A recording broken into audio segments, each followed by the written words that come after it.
All right, everybody, we are live. Good evening, all, and welcome to Star Trek Adventures Partisan's Edge. I am your host and game master, Rev, who will be taking the role of Starfleet Command as we tell our story set in the tail end of the lost years. Joining me today will be our full complement of cast and crew, although some are running a little behind, they will be here. We have Caligo as Captain Blackburn, Ray as Commander Dyood, Sean as Lieutenant Commander Sakal, and Cheesy playing Lieutenant Baxtra. Before we get going into our story, let's go through some housekeeping. Of course, we always want to thank our generous host, GM in the Great Barrier, for allowing us to tell our story through his streaming channel. We know he is on hiatus right now, and we are very thankful for the opportunity that we have to continue to tell some stories in the world of Star Trek, and in particular, the microcosm of the Aegis, Jan, and so on and so forth crews. Speaking of which, if you haven't gotten a chance to do so, please check out the GM in the Great Barrier Discord.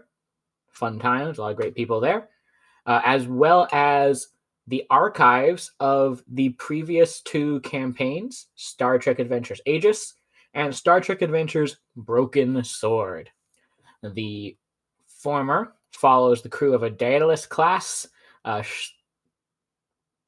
ship, cruiser, don't know what exactly it categorizes as the crew navigates the tense times shortly following the events of the final season of Star Trek Enterprise. Meanwhile, Broken Sword follows the crew of a old Raptor-class scout, the Jan, refurbished to serve as the primary vessel of a dying Klingon house that is being hoped to be brought back to its former glory. Please feel free to check those out. Lots of great times and great people are involved in both of those. We'd like to also take a minute to thank Modifius. We are using the Star Trek Adventures first edition rule set provided by Modifius Games. They use the 2D20 system for all of their gaming portfolio. It's a very fun, fast, and easy to learn system. So look forward to seeing what else they do. They recently released the second edition of Star Trek Adventures, which seems to be some streamlining and all in all making it a more cohesive experience. So that's very exciting. Looking forward to see what they do with that as time goes on as well. For friends of the stream, we'd like to, as always, shout out Joe, the OverlandGamer. He played our Chief Helmsman on Star Trek Adventures Broken Sword, Azek Korg. Unfortunately, he was unable to join us on this adventure, but we know that he is watching when he's able and supporting the stream. Please feel free to do so. Check him out, his streaming, and give him your support. Speaking of supporting the channel, we also have channel points that can be spent for various things. You earn them by watching. Can be spent from anything from easy things like telling me to hydrate, which I do often forget, to more complicated and actually game-affecting assets such as adding momentum or threat, creating complications, advantages, you name it. If you spend enough, maybe we'll even get the Moopsie to appear, but that will be a lot of spends. Another friend of the stream is one of our own players here, Caligo. He does some streaming. Caligo, what are you up to these days? Mostly still mostly variety gaming at the moment. But I am planning my birthday stream. Yippee! Getting old. Don't worry, it gets worse from here. My knees already hurt. Please. Oh no, not already. And when is your birthday stream? April 10th. April 10th, everybody. Be sure to be there and remind him that no matter how long he has lived now, it's less time than he's had to live total.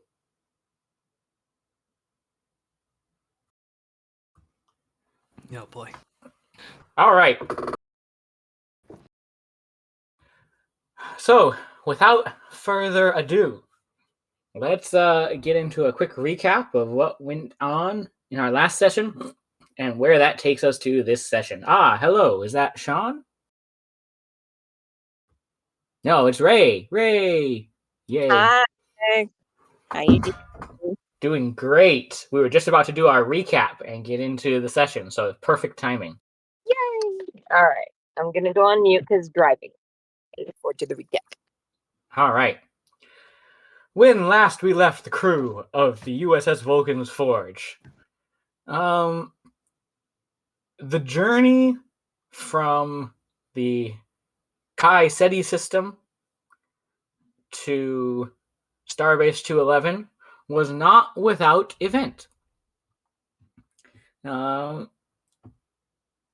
Information was exchanged or received that the Gorn scientist whom they had rescued was, as had been assumed, not there under legal auspices. Said Gorn was confined more or less to quarters,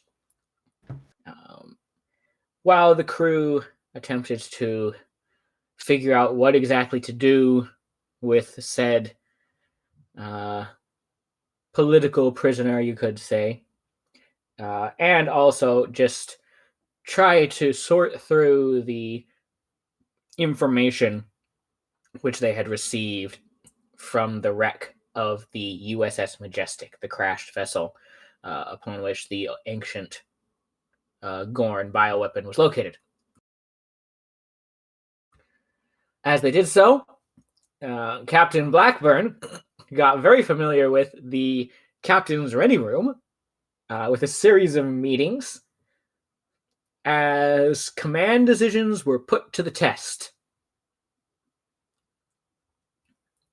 Eventually, it was decided, however, that Lieutenant Baxtra will conduct any interrogations and investigations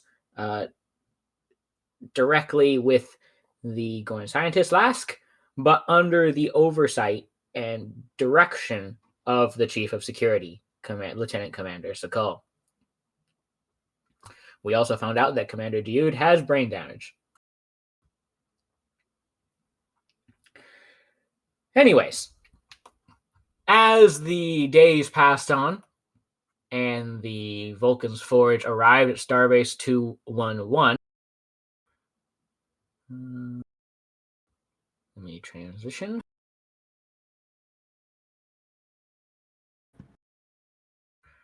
They were greeted by the welcome sight of the Starbase, but also two other vessels, one of which was expected, the USS Morizhenko, a Soyuz-class frigate that has been part of the task force for some time now, but also the presence of a Klingon warship, the IKS Vigro. Initial tensions may have been slightly heightened, but in rapid order, by contacting Starbase 211,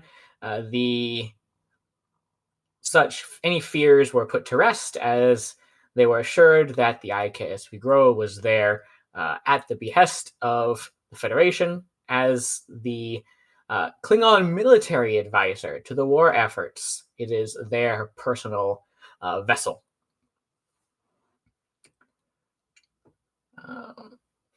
And where we last left off was that the Vulcan's Forge was clear to dock.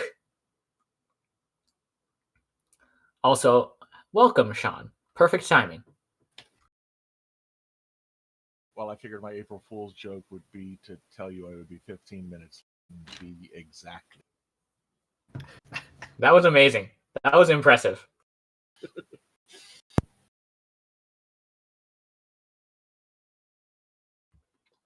So we are going to just do a quick little jump onto the bridge real quick.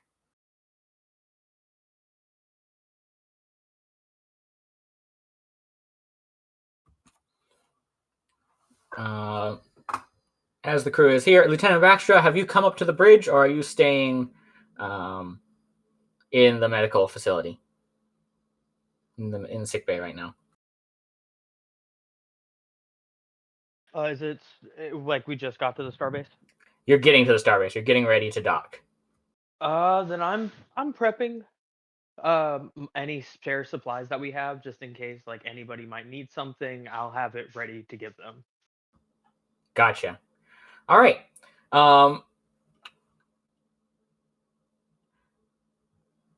Sakal, there is a message that comes through. You are being hailed by the station as you're preparing to dock. I am being hailed personally. Well, not you. The ship is being hailed. Ship is being hailed. Okay. Captain, we are being hailed by the station. On screen. Or audio. Audio only? Yeah, audio is fine. Okay. Ah, Vulcan's Forge. About time you showed up. The admiral requests an immediate inspection of the ship as soon as you dock. She'll be doing so personally. Both of Sakal's eyebrows go up at that. Not that anybody can see because you're all looking forward. The benefit of being in the back of the class. Yeah. Understood. Anything else? Welcome to the front lines, Captain. I hope it treats your pretty little vessel well.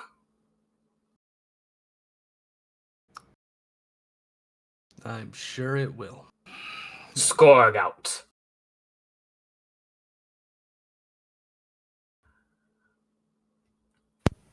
All right. Captain. Oh yeah, go ahead. Sorry. If I may. Yes, Lieutenant. Lieutenant Commander. Lieutenant Commander. It is very odd for an admiral to personally make an inspection of a starship.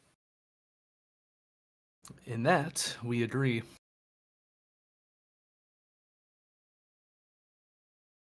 You say so. But there's not exactly anything that prohibits that. So, best behavior. Why would you expect anything else, Captain? It's been They might not be too fond of the disruptor storing the ship already has. Or partially used phaser array. We shall see. Yeah.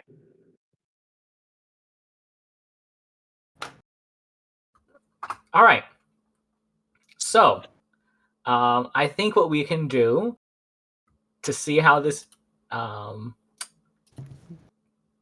inspection goes is thank you for those extra threat earlier. I'm going to spend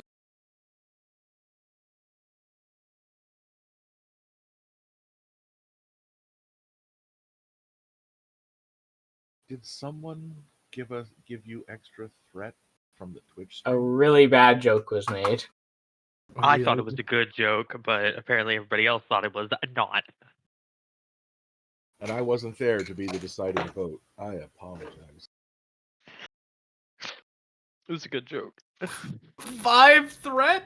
Oh my What are you goodness. buying, boss? I'm setting the difficulty, the total difficulty, to 5. How Of this. bad was that joke? Yeah, I was told that I could take 4 threat for it. Jesus, And man. you took that seriously, I see. April Fools. April Fools. It better be a joke of what you're spending it on. I'm saying the total difficulty to 5. Oh, Basically 1 point of threat per difficulty. Now, that being said, each sorry. department head gets to do a roll. And we need a total of 5 successes across all of them. Okay. That's fine. And you will be assisted, a group assist. So not each of your rolls are going to be assisted by the crew's fitness plus. Well, it doesn't really matter because generic crew is all the same. But fitness plus whatever. The ship is helping, you mean? No, the crew. The crew will be assisting. The generic faceless NPCs aboard the ship are doing an assist. Okay. Okay, so which departments have heads right now? Command does. So Security. captain gets to do one. Security, medical, and engineering.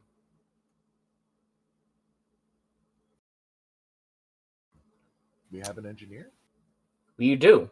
We have our supporting engineer. Supporting character. Yay. Oh, the science department also has the head, but that science department head isn't on board the ship. Isn't on board right now. Right, he's on the station. Well, pardon me, it's on the station. Yes, and you should have seen. I did make the character sheet and got you at least a placeholder token for now. Yep, I see that. All right. So who would like to roll first? The captain should. All right. You're right. Yeah. All right. Unless the This is going to be presence plus whatever the discipline is. Command. And I'm just saying whatever your department discipline is, basically. So for you, it's presence and command. And I assume Starfleet protocols apply. Oh, that'll absolutely apply. All right. Okay. Let's set the fucking tone. Hey. Okay, that's a really good start. That's a really good start. Holy. Oh my goodness gracious. With a total of 4 successes, we are practically done. Captain's making it easy for the rest of us. That's what the 10,000 pieces of paperwork is for. This is why he's been in the ready room so much. Uh-huh. I thought it was just for the personal bathroom. That helps. All right. Somebody edit that stupid statement out, please. All right. Sakal, going by seniority, you would be next. Oh, we're just going to do die rolls and not roleplay anything out? Okay. Well, we're going to. I want to see how many successes we totally get first. We Okay, gotta then we see can talk how about good what we happens. are. Okay. So, again, I apologize. What's the attribute? Presence plus your department. So presence plus security. Presence. I hate you. Okay. You're making Would a gun composure? Composure will apply, yes. Oh, thank whatever gods there may be. All right, here we go. This die roller hates. It's the die roller is not functioning. Die roller actually hates you. Yeah, it's like not working. Let me see if I can do the roll for you. I'm pushing the button. The button is not doing anything. Up there. Oh, there's all my rolls. So we're gonna go with the first one. I don't know what that's all about. Why? it You did know, I'm all not gonna those worry about it. things. So we're gonna go with the first one. So an additional That gets success us from you. 5. So we've already hit that. So now it's just bonuses. Yep. Cheesy, you want to do Can't take Baxtra? the last one? We can't take the last one. No. Okay. We could take the middle one. No. Middle Okay. one, no, we Just- don't have to look at that one. That one didn't happen. Baxtra, presence plus medicine. Yeah, I don't think I have a focus unless No, I'm pretty surgical sure you techniques don't. is it. No. But no. Good cow. Woohoo! All right, we're at 7 successes so far. And then Shamar. Let's get it. Come on, buddy. You got this. Arg.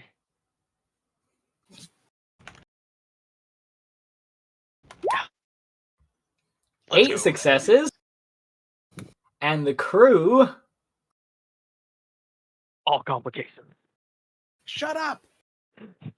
Don't The crew are tempt just fate. assisting with 1. So Don't tempt fate.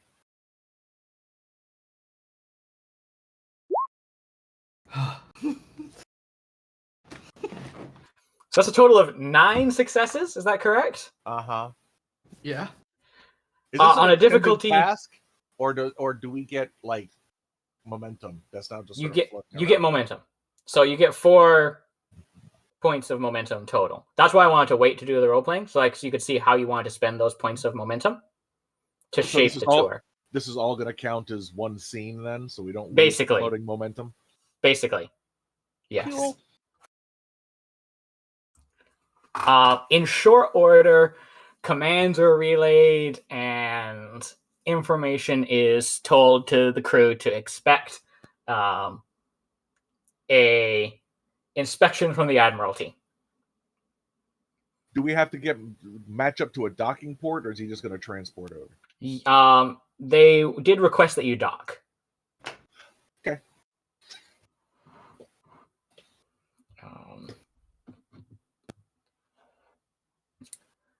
So you get up there, you dock, and let me Do we switch because I don't continue have. the tradition that was set by the Enterprise to have a bosun with a whistle to welcome flag officers on board? No, Captain Blackburn, do you do that? That wasn't a Starfleet wide rule. That was just the Enterprise tradition. Oh, a what? To have the bosun to welcome flag officers and important people on board. That's an Enterprise tradition. It's not a Starfleet regulation. Do we do that? Probably not. Okay. That feels like an Earther thing. Can't believe you've done this. God. You really wanted that whistle? Yes. She's a Okay, we can he's have a the bird. whistle. Of course he wants the whistle. We can have the whistle then. Okay. I'll bring the crackers. It's for morale purposes. You fucking racist. Well, that is All right, now that is your last name. You're one of the Wanna crackers. Kill him. Because I do not have a series of winding corridor. I mean, one curved corridor that we just walk down and take multiple shots from. Yeah, I didn't have one of those prepped, but that's Okay. okay. I realized there was something I forgot. It's a map that's just like a fucking circle. As the docking port opens and the crew, those that are gathered anyways, are at attention, Admiral Trinzal comes aboard. She looks you all over, identifies who the captain is, and approaches you, extends out a hand to shake your hand. Captain Blackburn. Admiral, good to see you. He, shakes her hand. I am pleased that Starfleet finally agreed to send us a new vessel. We were getting run ragged by the Cardassians. Well, I hope we'll be able to ease any burdens you've acquired here at the Starbase. Sakal's jaw tightens a little bit at the mention of the Cardassians, but he tries to be subtle about it. I heard that this crew was put together rather quickly and that we're expected to provide for some of the slack. I hope that doesn't mean that you are underprepared for what we're facing. Is that the case? We were told to expect that the rest of our crew complement was going to be picked. We're already gathered at the Starbase. Yes. That was in spite of my protests otherwise, but so it must be. She turns to look at the rest of the staff here. Ah, you must be Commander Dyood. I have heard about the recent integration of the Score Navy into the Federation, and that one of their members was to be expected here. And it is a pleasure to make your acquaintance, Admiral, and be part of Starfleet. I must say it's been a very engaging integration. Have you met many Score before? Unfortunately, no. They are... I hope I will do us proud. I'm sure you will. No doubt the Navy would send their best and brightest to command a vessel of this class. No doubt, indeed.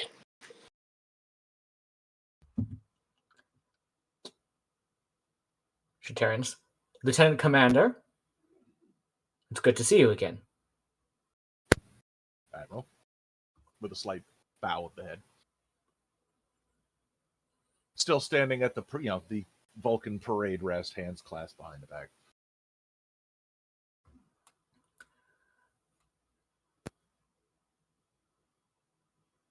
That's all she says to you. And that's all I say back. Yep.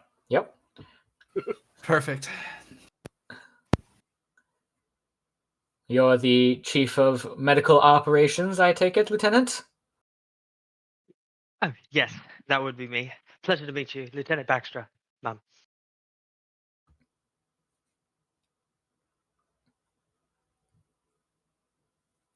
Well, it is a pleasure to meet you, Lieutenant Baxtra. Likewise. I'm afraid many of our previous medical officers found the rigors of the front to be more exhausting than they had expected before. Make sure that you do not find yourself in a similar situation, as we'll be making use of your skills quite frequently. I'll do my best. And who might you be? She looks at the Cation, who is there as well. Ah, I be Lieutenant Shamar. Pleasure to make your acquaintance. I be head of engineering. Make sure all the ducts and things are all cleaned and ready to go for maximum warp wherever we need to be. Well, it's a good thing you already have a head of engineering, because the one that was stationed here will no longer be able to serve. I regret to inform you, Captain Blackburn, that Lieutenant Commander Cray has found the perils of life on the frontier to be a bit too much, and will be unable to join you in her position as Chief of Engineering. I see. I understand. Lieutenant Shamar, you have what is the expression? Large shoes to fit into. Permission to speak, if I may. Permission granted.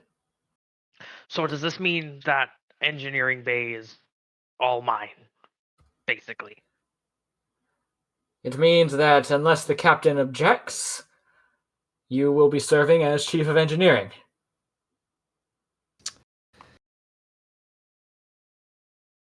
Shamar has been fulfilling the role in the time, and he has proven himself capable. I believe he can, given the circumstances, he can fulfill the position adequately. Good. Well then, Chief. Perhaps we should start there, with a tour of your main engineering, then.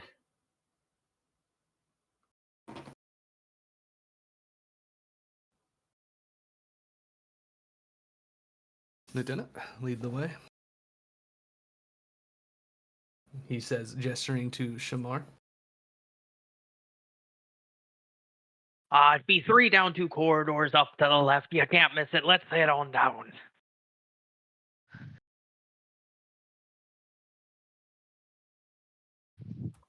Arr, starfish.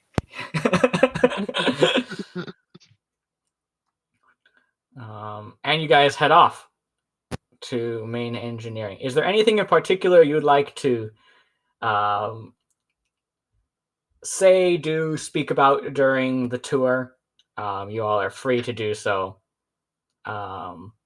during this scene as she is going from department to department. So he'll discuss all the intricate systems of the ship, and then while he does so, he'll throw in his past experiences of being an engineer on pirate ships and how certain situations could happen, but he'll be there to basically jury rig and fix things in a not traditional Starfleet way, but during the middle of battle, it could be detrimental to the situation and things like that. And then he goes into extreme detail of how to clean the plasma conduits his own way. Is the Admiral's eyes glazing over? Yes. Our engineer is autistic and is just going to hyperfixate and nerd out all over the Admiral. Great. I like trains. Well, it either has to be the science officer or either the engineer. It's not be one or the other.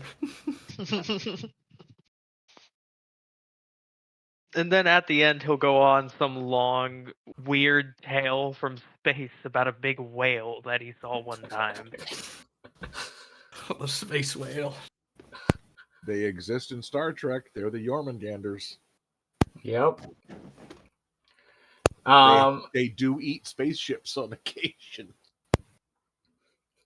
You find, those of you who are paying attention, note that the Admiral quickly,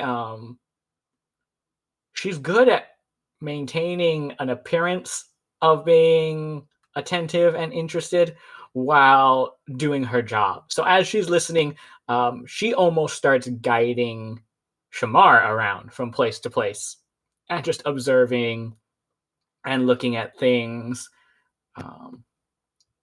And by the time that he's done with his space whale tale,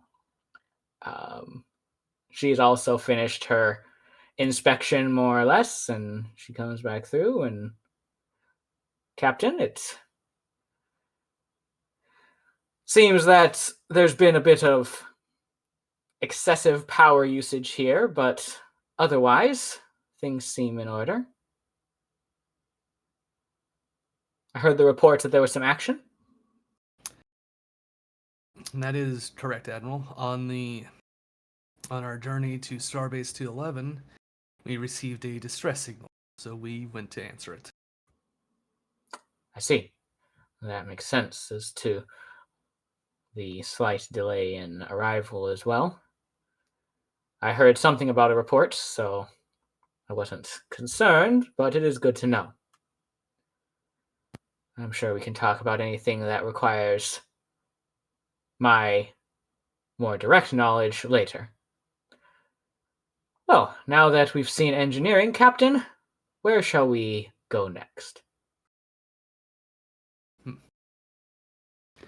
see, what's next on the list? Medical? Medical? Very well. Lieutenant Baxtra, was it? Yes, ma'am. Lead the way. Of course. He's gonna make the most direct route to the medical bay as he knows. All right. And what does Baxtra do in That the doesn't medical bay? include going through Jeffrey's tubes, does it? No, not at all. Okay. Well, this is the medical bay. Short and standard. Everything's about where it needs to be. Most of our supplies are exactly where they need to be with a few little extras, but we can always handle a few little extras. The goal of my position, basically, I make sure everything is kept clean, tidy, as much as possible. No room for infections on the ship. My motto. Hate them, don't want them. We can completely stop the ship in its tracks. So I do all the precautionary measures, including having all of the supplies and he moves to a table with a very specific set of detecting infections. I have my normal infection scanner perfectly coded and ready to go for when anybody steps foot on the ship to scan, go, and then this here is a few shots, little inoculations as soon as a new person comes onto the ship, make sure that they're inoculated, things like that. And this is basically my go-to introductory set. Most important in my opinion. But please take a look around. Everything should be in top ship order. Lieutenant Baxtra, your records state that you've served in Starfleet for some time now. Yes, ma'am. Is that correct? It is. Have you been offered promotion? I find it odd that someone with such a distinguished record is still serving as a lieutenant. Well, I like to move at my own pace. I don't have any need for extra responsibilities. I like my mind completely set on the medical field. I like healing people. I like helping people. Any more promotions really starts to hinder that mindset, in my opinion. You see the faintest lines of a smile play across the Admiral's lips. Well, that's why they say never promote past captain.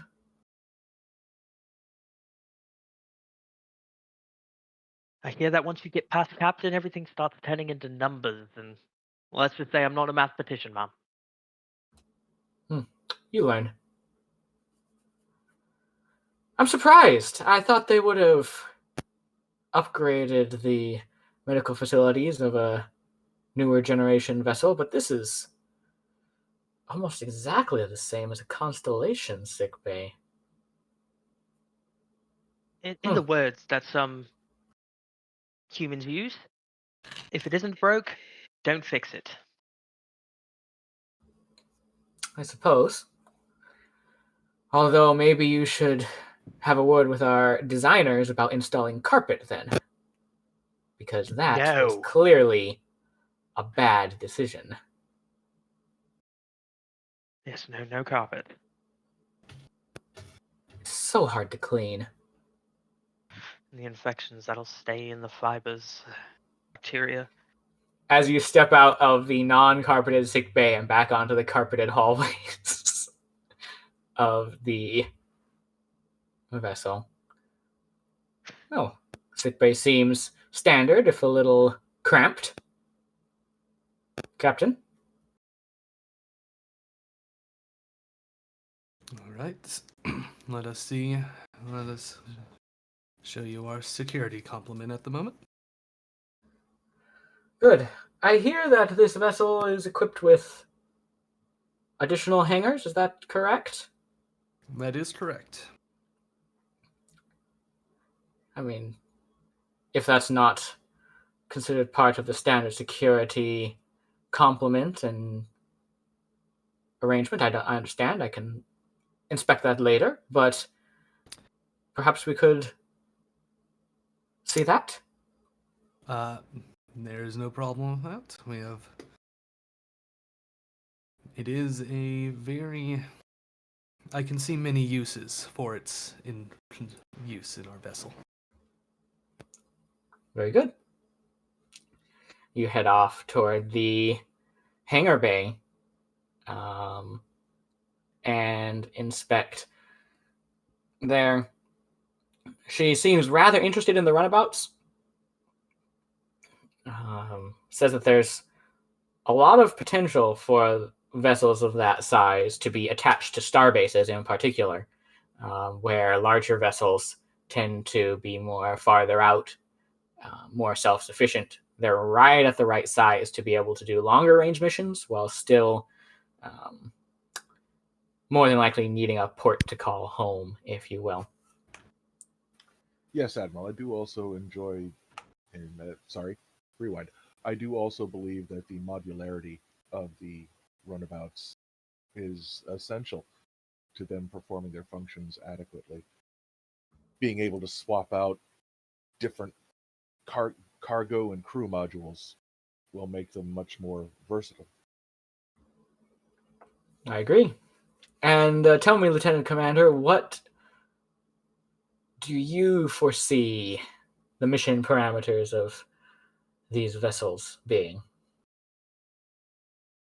Though the runabouts themselves, they can function. They have many functions: exploration, scouting, combat, emergency evacuation.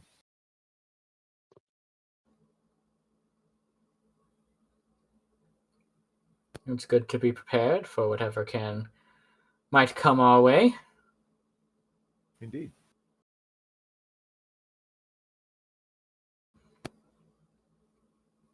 Is there anything else that I should see tactical side, Lieutenant Commander, or is this the most striking feature of your vessel? If you wish, I could go into detail on the specialized training that I have been putting my flight crews through. The abridged version should do. I intend to use this vessel as what is typically referred to as a casual carrier. I've been drilling my flight crews in combat maneuvers against vessels both of their same size and larger.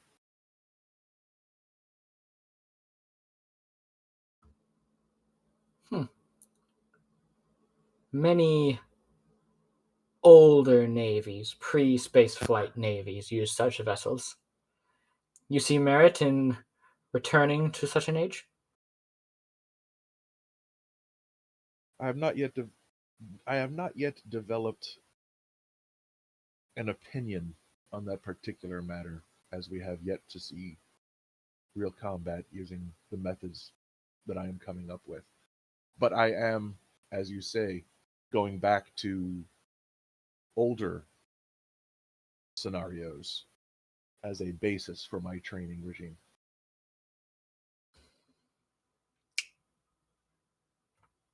Very interesting. Very intriguing. You shall have to keep me apprised of the success of this venture. Absolutely. Good. Captain, everything Yes. looks quite ready here. You have a dedicated and talented security officer at your disposal.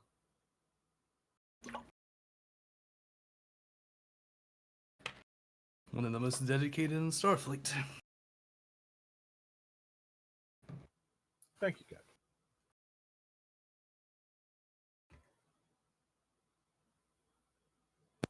Where shall we go next, Captain? I suppose that leaves the bridge.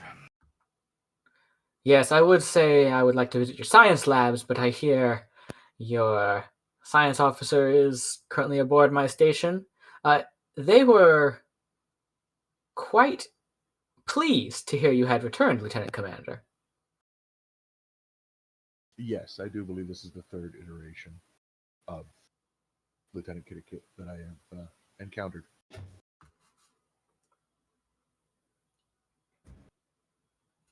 It is quite proficient at its job. They seem quite capable, and as I said, their enthusiasm was notable. They should be a fine asset to your vessel, Captain. Notable and unfortunately nearly endless. Two things that are very important for a science officer, I do think myself.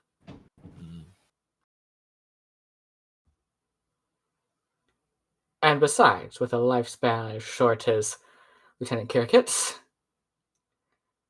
what else is there to do if not to explore? As you say. So, the bridge it is.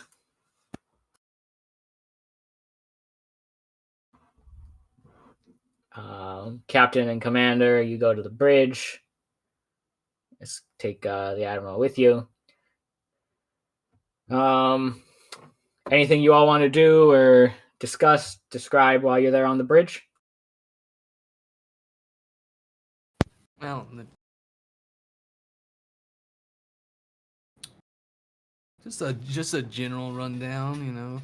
If Commander Dyood wants to add any personal accolades. He does not at this time. I see.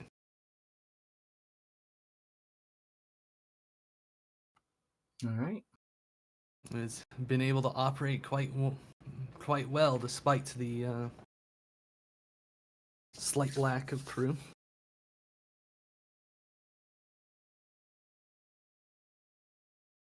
Hopefully it'll look less empty in the future. Oh, I have no doubt it will.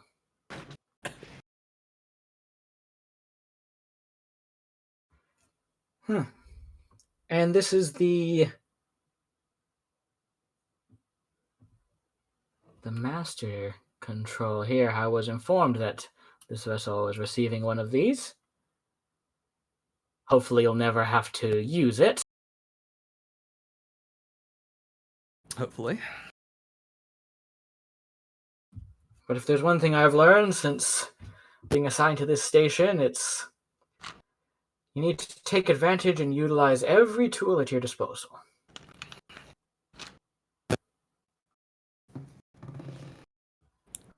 Better than letting it gather dust. Indeed. Well, Captain, everything appears to be in order. The vessel seems to be ready for what it was built for. I will leave you to your finishing preparations before you leave. You disembark, and I would ask that you report to Station Ops as soon as you are able, so that we can discuss more sensitive details. Yourself and Commander Dyood. Understood. Comprehended, Admiral. Very good. Well, welcome officially to Starbase 211. I hope you find it your calm in the midst of the storm that is the border.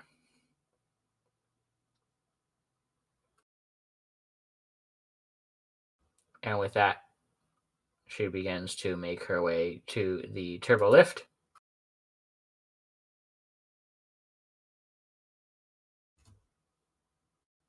And heads out.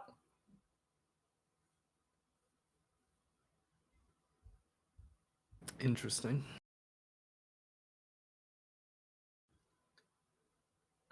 Thavarian kind of pipes up. So, that was strange. Well, she was nice. Who said that was strange? Thavarian. Ah. That was strange. It was unusual, yes. I have the sinking suspicion that things may be more troubled at Starbase 211 than we would like. Trouble house. Well, she did mention a few times how some people haven't been handling the pressure of the front lines. And they may be a bit understaffed with the sounds of the Admiral's reluctance of wanting to man us here. I believe, Captain, that the full extent of the hostilities has not been made clear. I'm sure me and Commander Dyood will get a better picture once we're on board the station.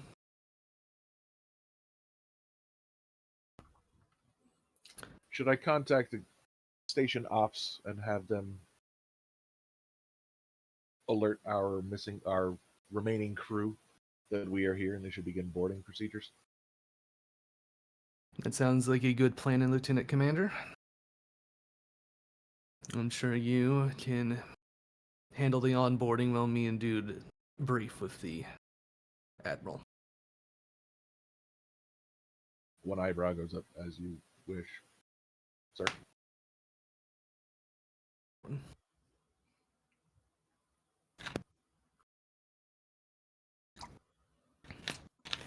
All right. So let's see. Let's transfer over.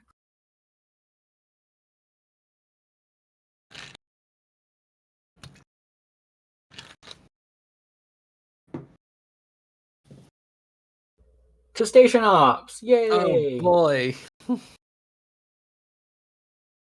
Fancy room. Captain, do you transport over? I don't see why not. Gotta love there's a little two-person transporter here. You're able to transport directly to station ops. As you do,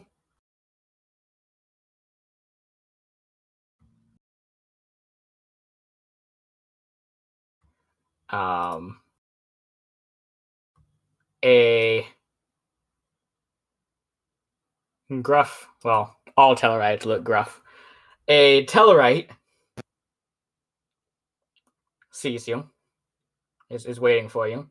Ah, Captain, Commander. Took your sweet time.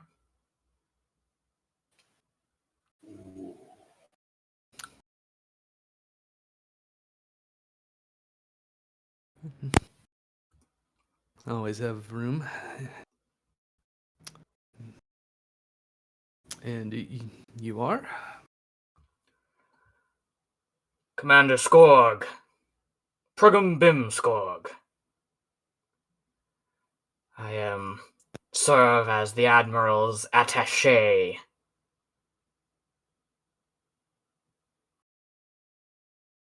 I see. Pleasure to meet you, Commander. The Admiral's waiting for you in her ready room. Then I best not leave her waiting.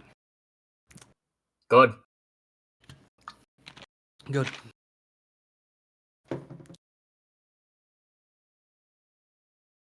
Nice talk.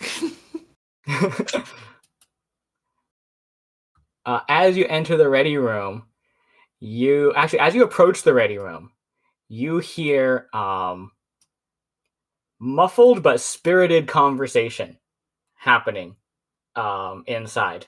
There are some windows, and you see the Admiral is currently engaged in discussion with a Kelpian. A Kelpian? Yes. Saru. Yeah. Saru. Okay, I thought that was an open platform. I didn't realize they were walls. There are. It's just cut away so that you can, See? Yep. see the whole thing.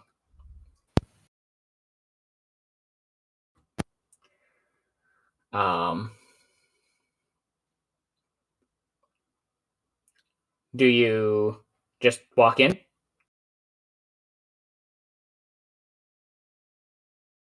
I will press the entry button at the very least.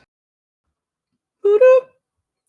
You hear them both quiet down a little bit. The admiral turns. Come in. Yep. Open the door. Step in. Admiral. Admiral. Captain. This is Captain Brundar of the USS Morozhenko.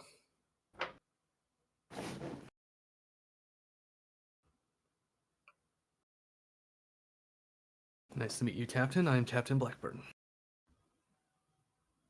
It's good to meet you, Captain Blackburn. I heard you served on... What was it, the Redstone? That is correct. Fine ship. A couple of my crew were transferred from the Redstone.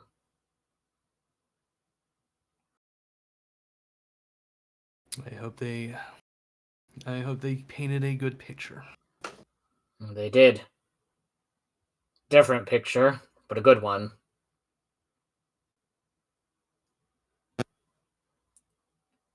The Admiral looks toward the two of you.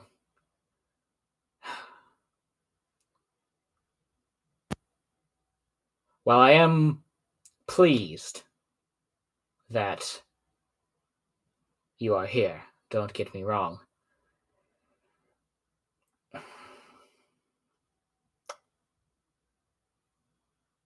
Your vessel concerns me.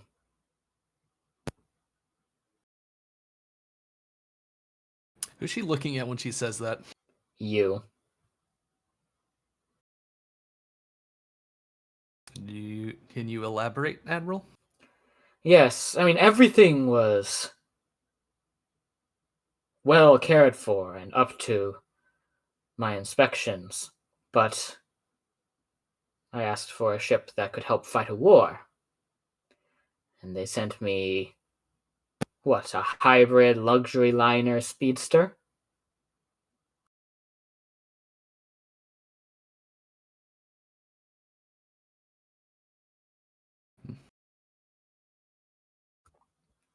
Believe me, this in no way reflects upon yourself or your crew.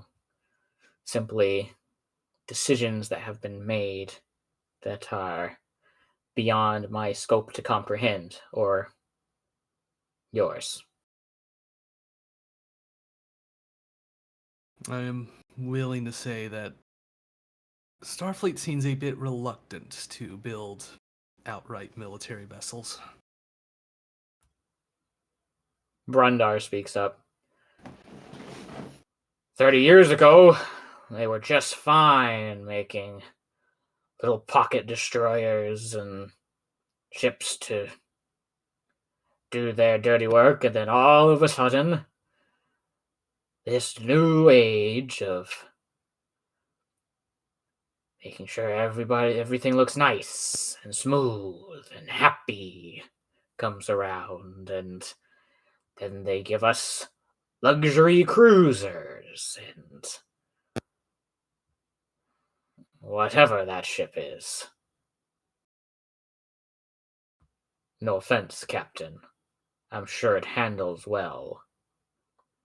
But it is no combat-ready vessel.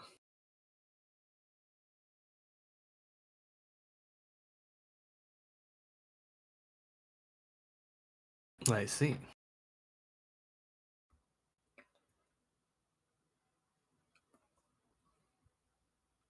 The Admiral holds up a hand to Brundar to silence him. And I was at least expecting that the shipment of the updated uniforms were going to come with your vessel, but looks like they forgot to send those. I guess they were about 2 weeks too late to get the new uniforms. a minor thing, but it's odd when the Admiralty wears a different model of uniform than the standard captains and below. Would be nice for a bit more regularity, cohesion. Well, luckily, that is something that can be handled in due time. I am sure there are more pressing matters to be concerned about. That there are. Perhaps I could start with you. Is there anything that I need to be briefed on from your time from Earth Space Dock to here? Have you gotten a chance to look over the report? I have a crashed weapon, I believe, aboard one of our vessels. And what? 2 prisoners, a Gorn and a Nausicaan? That is correct. The Nausicaan will be easier to care for. They attacked us. We have a nice, less than comfortable spot in a brig for them. The Gorn is a tricky situation, as I'm sure you are also aware. That I am. Good. We can house her here, though, until the bureaucrats figure out what to do with her, if that is what you wish. It would not do us good to carry around an extra person that isn't a member of our crew on missions out here. Very well. We will make arrangements for her to be confined to quarters.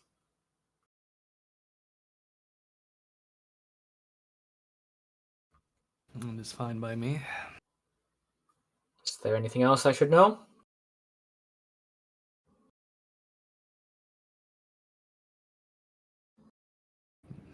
No. Things seem to have been... They put as much detail as I could into the report due to the sensitive nature of the mission, but no personal comments. And you did well. Your reports are textbook. As was your ship.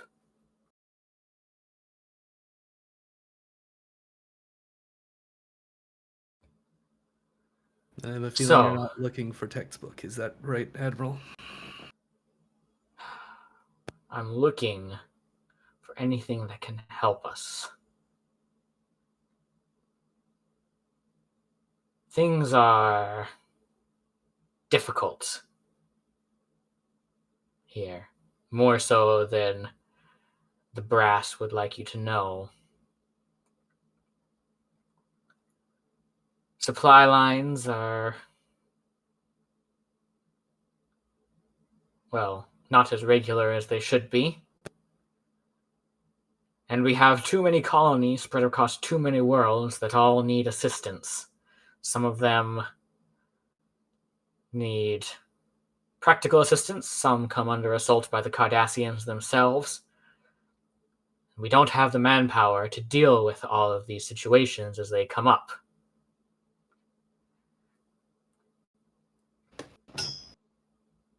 Not to mention, we've been having to deal with navigational hazards in the quadrant as well. These damn electrogravitic wakes keep tossing our ships whenever they encounter them. I see.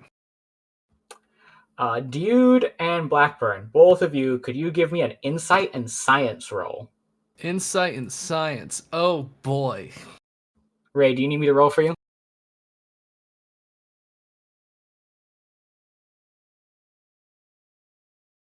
Ray? Hello? Ray? Das- Are you there? Das unmuted? Hello, Mic Ray. issues. Mic issues. Okay, Oh. mic issues. Understandable. Difficulty of this is going to be 3.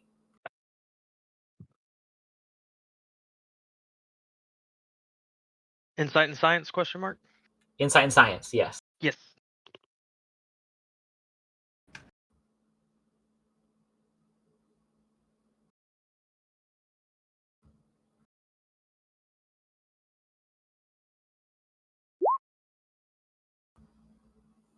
All right.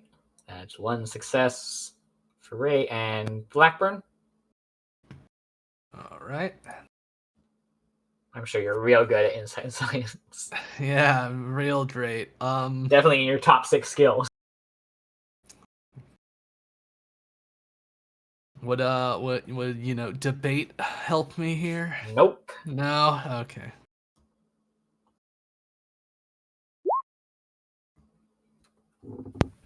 I just made All a right. horrible joke and was muted, so I'm safe. Oof. No more threat for me. There's something that kind of tickles the back of y'all's mind. But it gets kind of brushed over as the admiral continues. And Oh my god. what? I just realized what it is. Look, continue on. Continue on. Fuck. And if that isn't enough, just like we've gotten reinforcements, it seems the Cardassians have received reinforcements as well. They have a new goal at the helm, and let's just say he runs things a little differently than standard Cardassian military procedures. I see.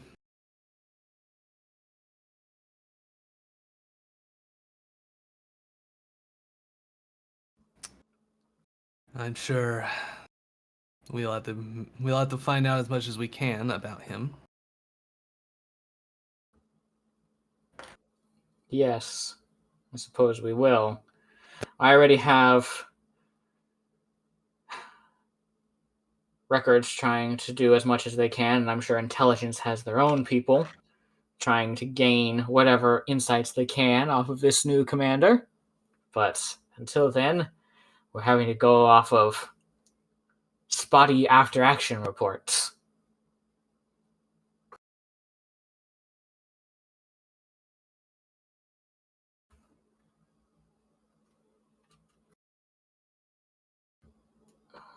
Do you have any questions about the situation as it stands?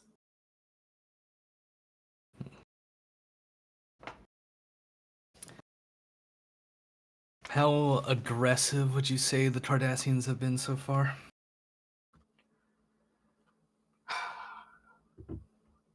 They were being aggressive until the incident which cost the previous vessel, the one that you're replacing. Things seem to have calmed down for a while, and both sides were licking their wounds. But now things are picking back up again. Small scale. Testing, probing. Nothing overt. But they're pulling our resources thin. I had to deploy the Rutledge to another quadrant, to another sector, because they needed help there. Which pushed us down an additional vessel. Right now, the task force is yourself, and the Vulcan's Forge, the Morizhenko, and the Penzance, who is en route returning from another mission.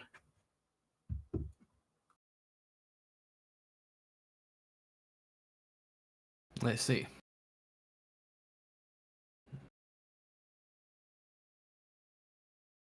And of the Klingon military advisor?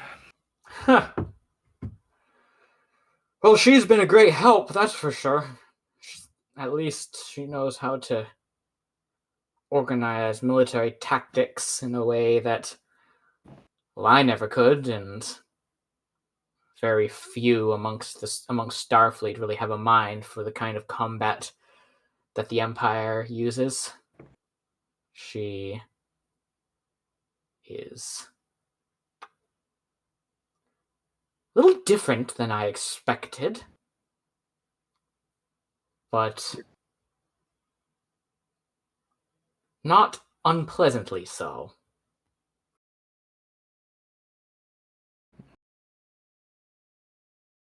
I see.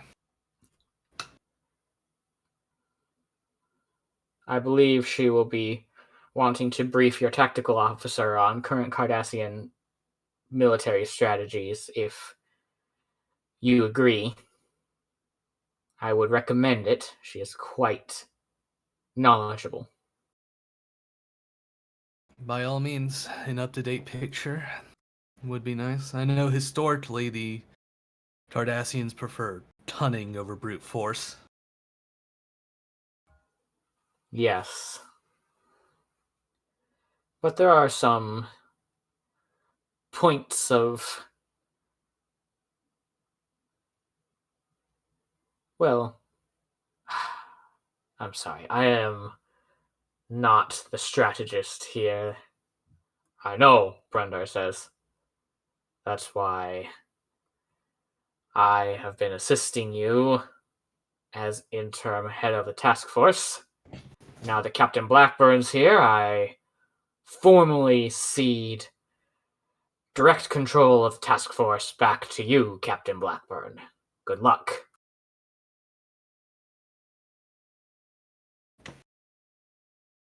I do hope that everything will go more smoothly from here on out.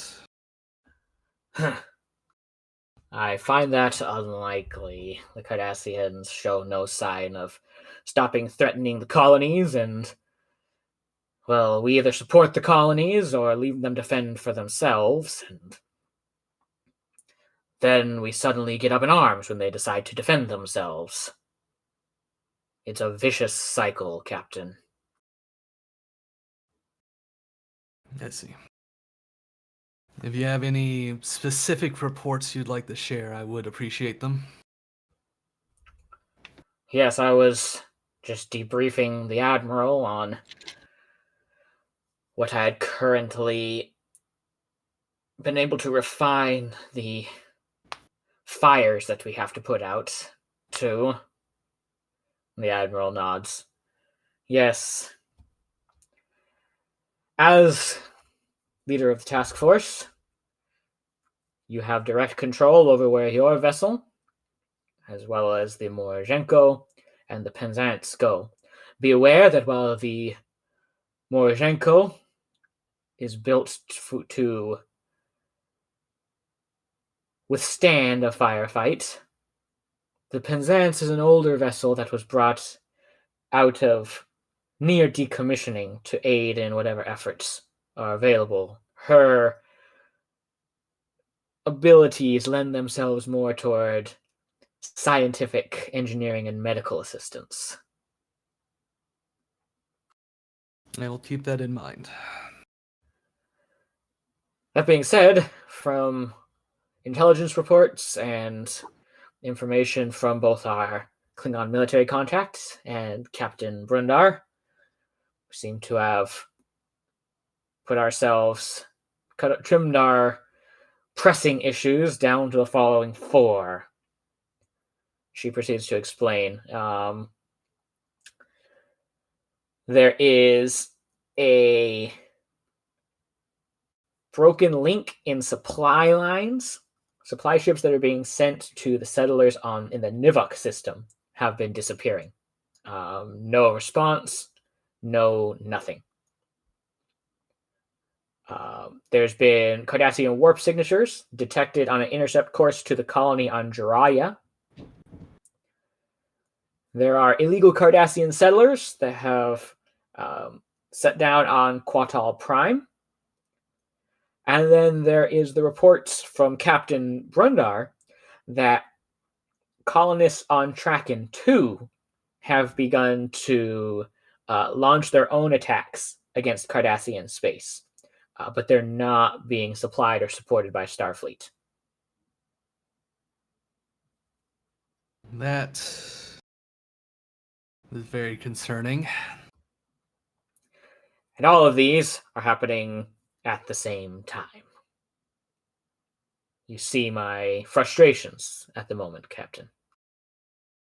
I see.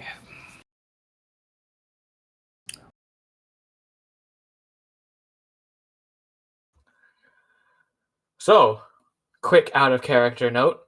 From the poll, it was decided option C, Yuan, Cardassians illegally settling on Quatal Prime. That's where the Vulcan's Forge shall be going. I see. Thank you, polls and announcements.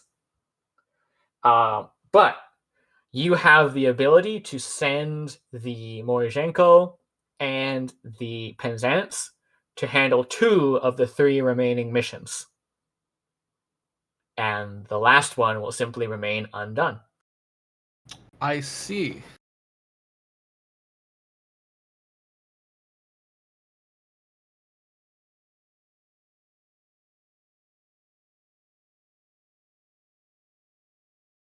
Well, looking at it,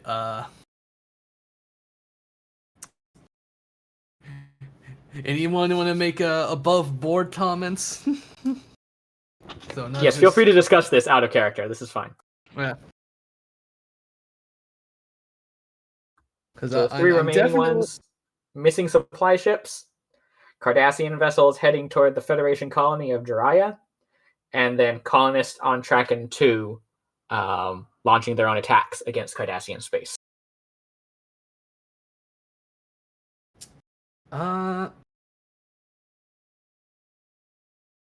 I'm definitely thinking of Morizhenko to B.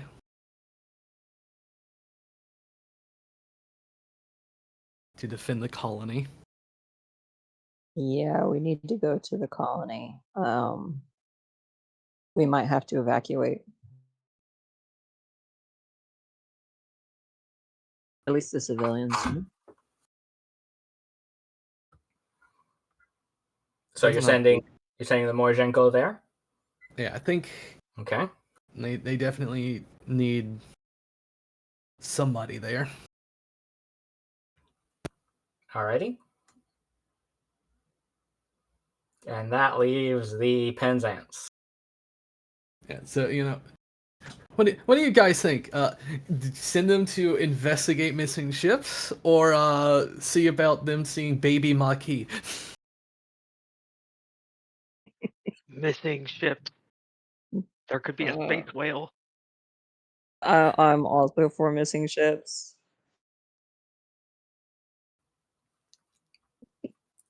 All right, missing ships. Are we in agreement? Yep. All right, good to know. And that leaves baby Maquis unresolved. We'll get to them later. They're not in immediate danger. Yeah, it'll Sure. be fine. Sure, it'll be fine. It'll be fine. All right, very good. So you kind of lay out the plan. Vulcan's Forge will go to Quatal. We'll go to Quatal. The Morizhenko will head to Jiraiya, and the Penzance will head toward the Nivok system. Okay, very well. Captain Brundar, you have your orders. Aye, Admiral. I'll begin preparations immediately. The Morizhenko will stand ready.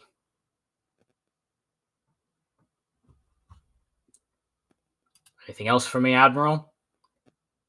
No, Captain. You're dismissed. He salutes, turns toward the 2 of you, nods, walks out, beams out. Yep.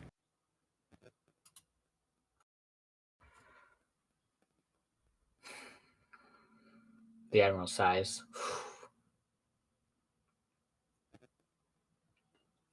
Anything else we need to discuss, Admiral?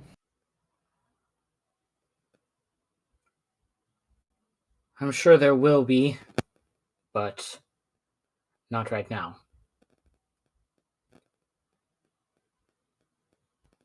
You see the situations that we're in. You see the messes that we have to clean up, and you see that the Federation doesn't seem to want to acknowledge that this is as big of a threat as it truly is.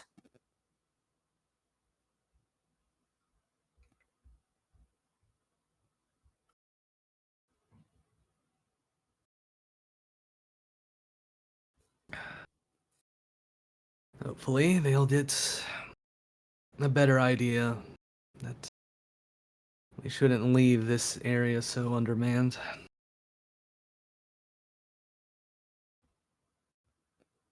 I can only hope. I can only hope.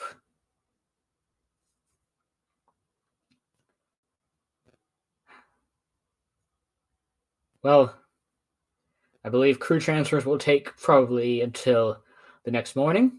So until then, my station is at your disposal, Captain. Dismissed. Captain will give her a nod and head out. All right. With that, let's take a brief little jumpy jump to one of the crew members Coming on board. as they are getting settled into the science lab. Aha!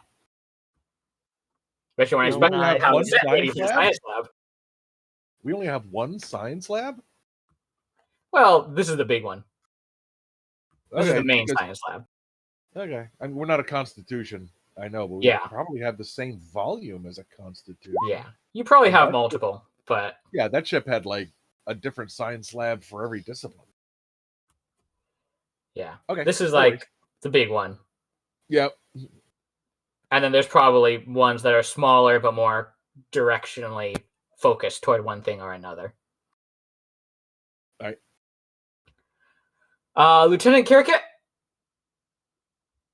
you have been welcomed aboard and have been escorted here to the science lab. Does anybody want to meet with Kirkett here? Wow. Anybody? Right to work before I even get to my quarters. Wow. As soon as possible. We're undermanned! What'd you say, Cheesy? As soon as possible, I'd want to meet with him. All right. So let's say you come in. Kirkett, you've been shown your quarters, but then shown here as well. So you know where your quarters are at. Mm-hmm. And Baxtra, you enter. What's Kirkett doing? Rapidly going from basically station to station and making sure that everything is, just finding out how this particular lab is laid out, because this is probably the supervisory lab where I can, monitor everybody else's silliness when need be. Science silliness as need be. Yes. He moves All right, he go moves ahead. very quickly, and he kind of looks like he's being run at 4 times speed. Because he kind of is being run at 4 times speed. Kind of, sort of, yeah. All right, Baxtra, you walk in to see a flurry of insectoid motion. Yeah, his uniform is basically a sleeveless version, tubular version of the Maroons. It kind of goes like between waist and knee, but it's basically just a big wrap. He looks like a giant insectoid hot dog. Yeah, imagine wearing the a body Monster contrast. Maroon, but a tube top. Yeah. The worst parts of both. an extra Bodycon. wide, That's a an, bodycon, baby. an extra long tube top. Oh yeah, the tubiest of tops. All right, Baxtra, that's what you walk in on.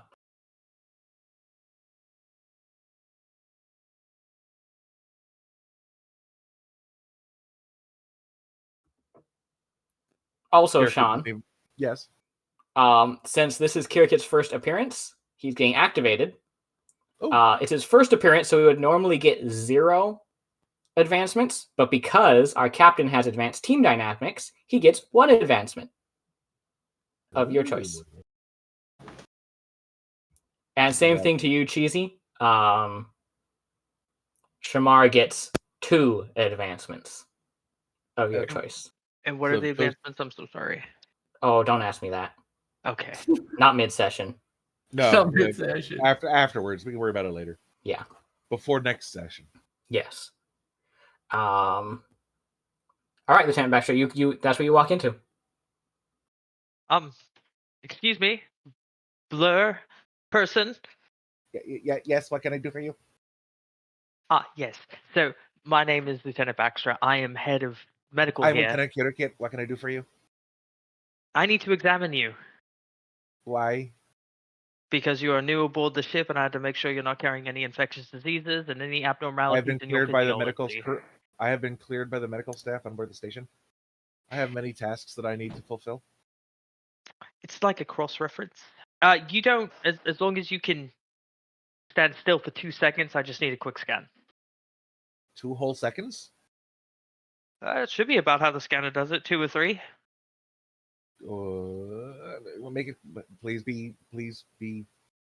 Alacrity on your part would be appreciated. I'll go quickly. And he's gonna sprint up to him to be quick and do the scan as fast as possible. All right, then let's do it just for laughs. No good. Just for laughs. Just for the chance of complications. Because I'm funny like that. If I could have Baxtra, could you do a daring plus medicine check? It would normally be control and medicine, but you're like rushing in and trying to do this quickly.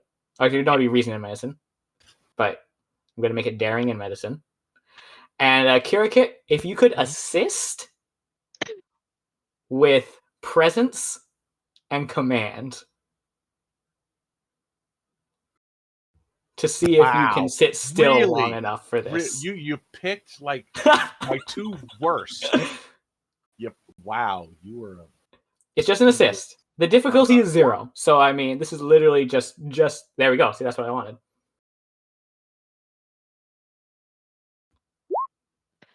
That's exactly what I wanted. Wow.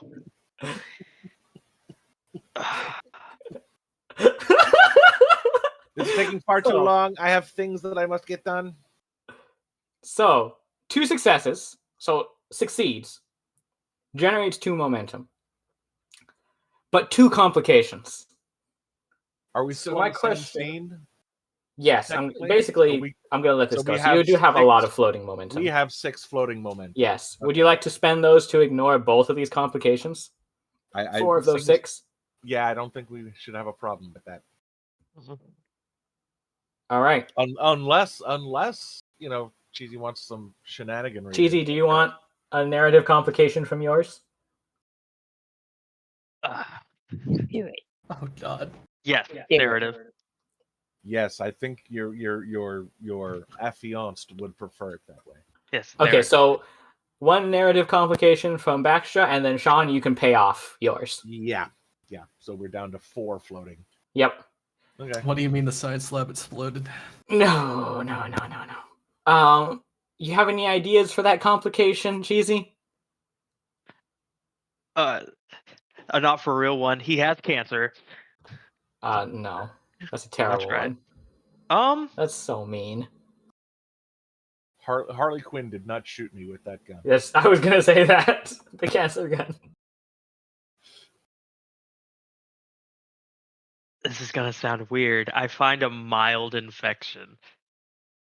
I only ask that you trust me. Are you okay with that, Sean? Me or Kirkin?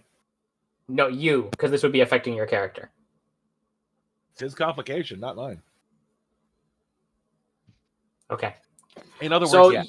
okay. I just want to make sure. Don't want to mess with other characters' players' character agency. As you're scanning, you do notice that the vitals are elevated from what they should be, even from what you have about Zindi insectoid, which isn't as much as perhaps you would like. But from what you see, increased heart rate, temperature is higher. Heart's rate. Heart's rate, yes. And the respiration seems slightly impeded. Almost as if there's a buildup of light condensation on his exoskeleton, on their exoskeleton.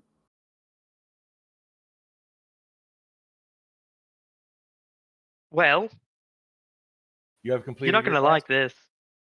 Yes. I haven't liked it so far. Well, you're about to not like it more. You have an infection or something of sort. Your vitals are off.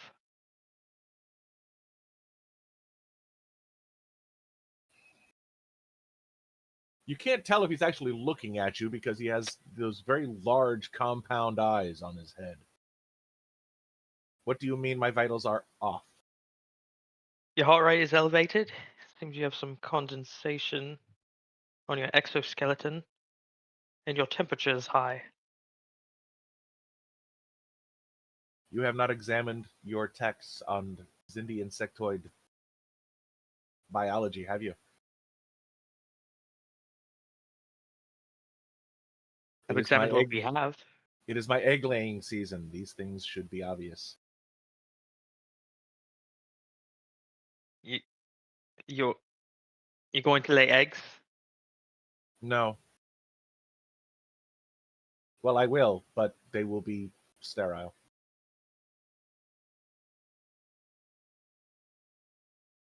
He grabs a chair and slides it over.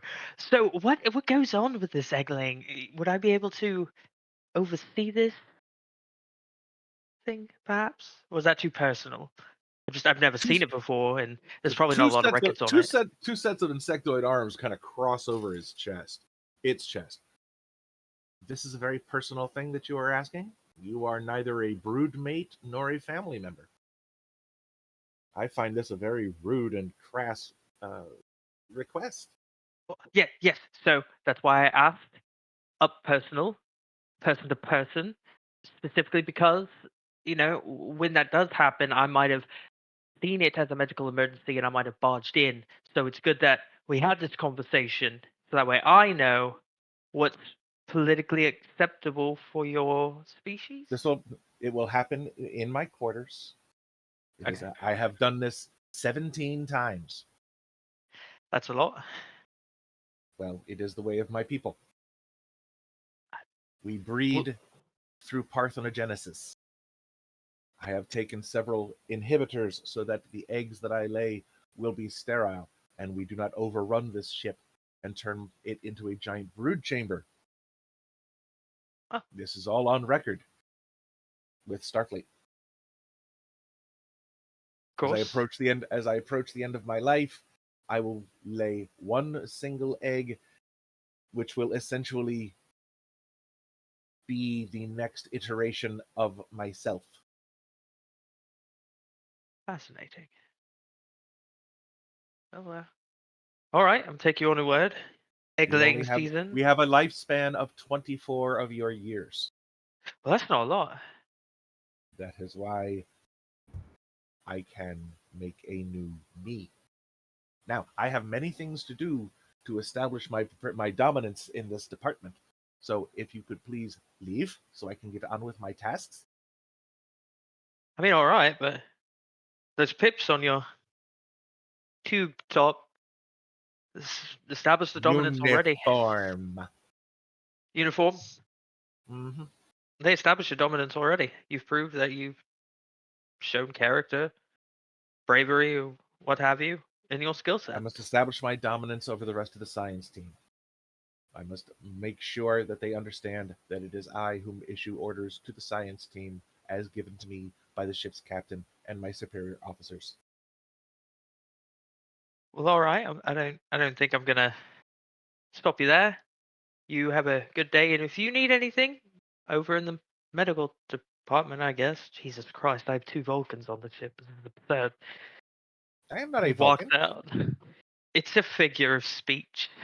It is an odd figure of speech. I am definitely not a Vulcan.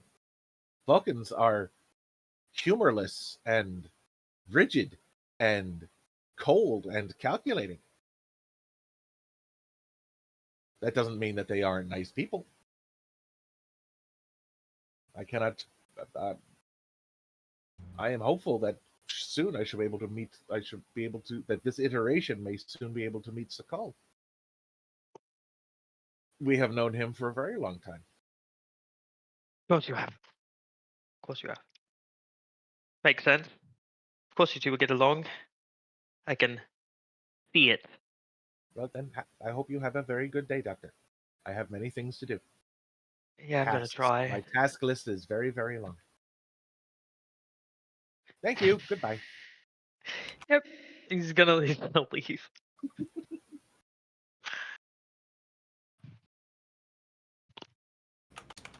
Yeah, you walk out the door. Go back to the universe where you're animated.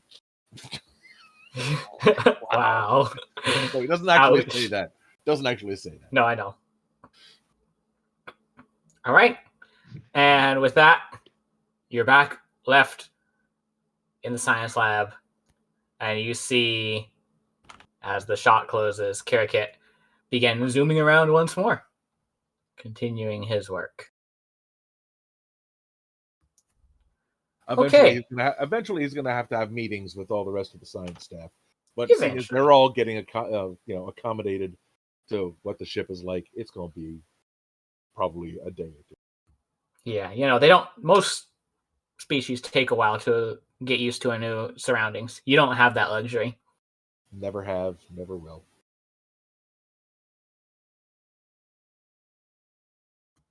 All right. Sakal, as you are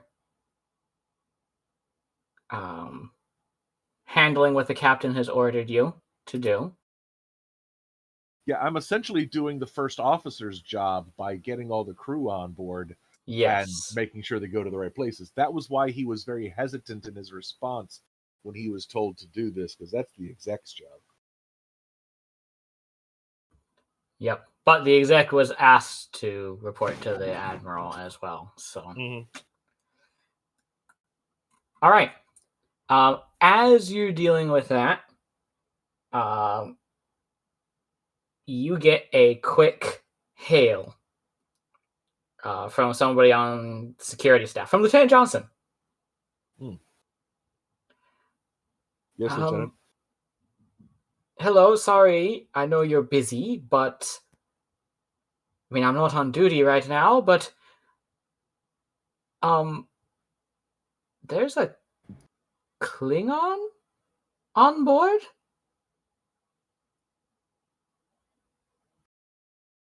And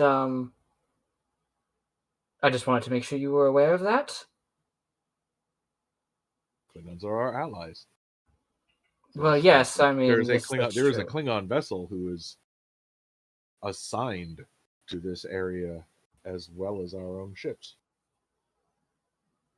Yes, I guess what that's is your concern? true. I don't know, sir. It's Or just... is this simply inherent bigotry on your part?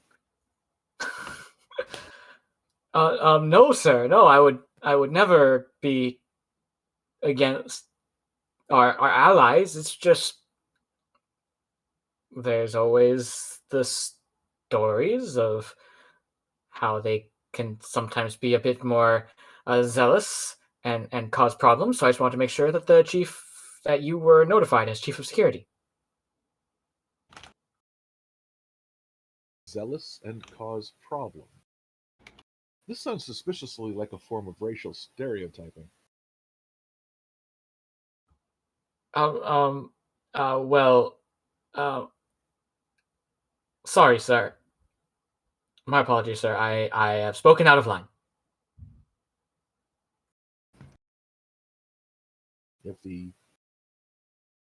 Klingon causes a problem that will involve security, and security will handle it, as they would any other visitor on board this ship. Very good, sir. Yes, sir. As you say, sir. Lieutenant Johnston out.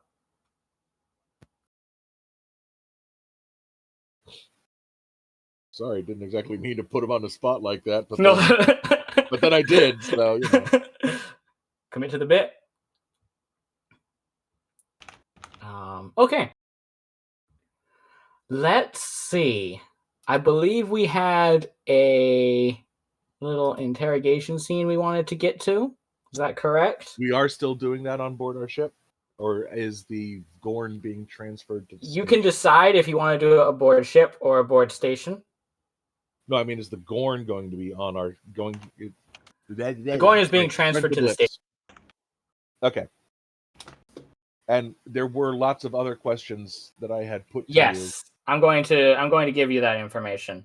Because that would have been done yes. in the trip over here. Gotcha.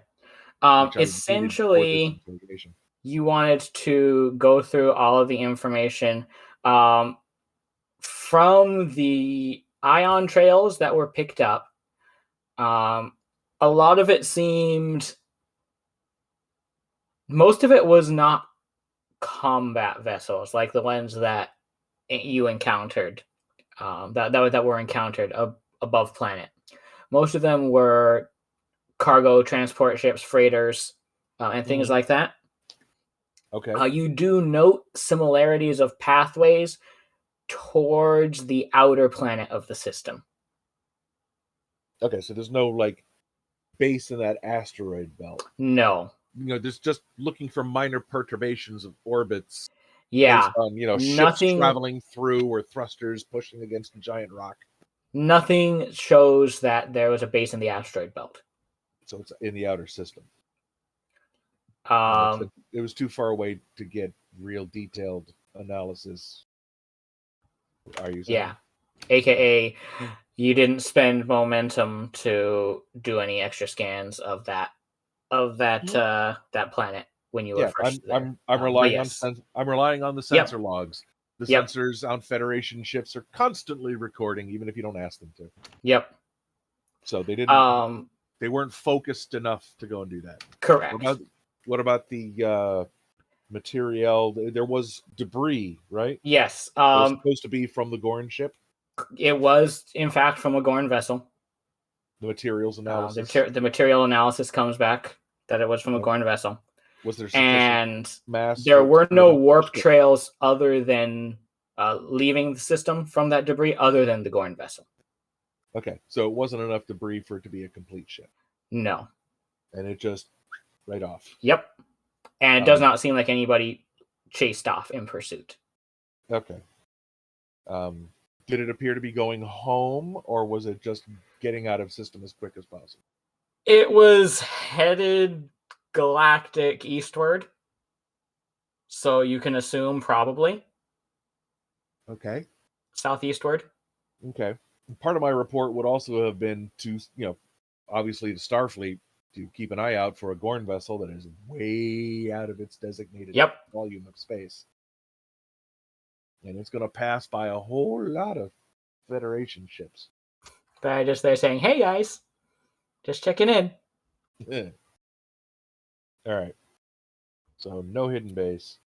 Nobody went after the Gorn ship. Gorn ship didn't get blown up. Where were all of these trails going? Were any of them going down to where the Majestic was? There were a couple more recent ones that you can assume were probably the attacks that Lask had fended off previously.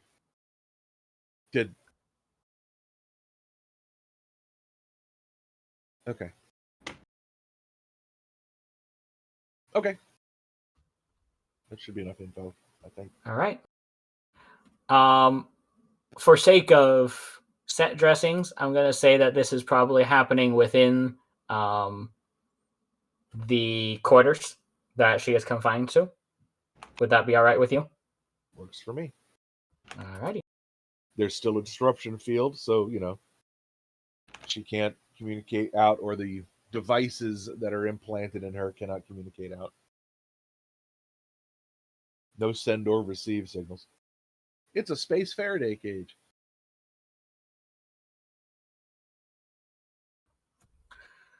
All right.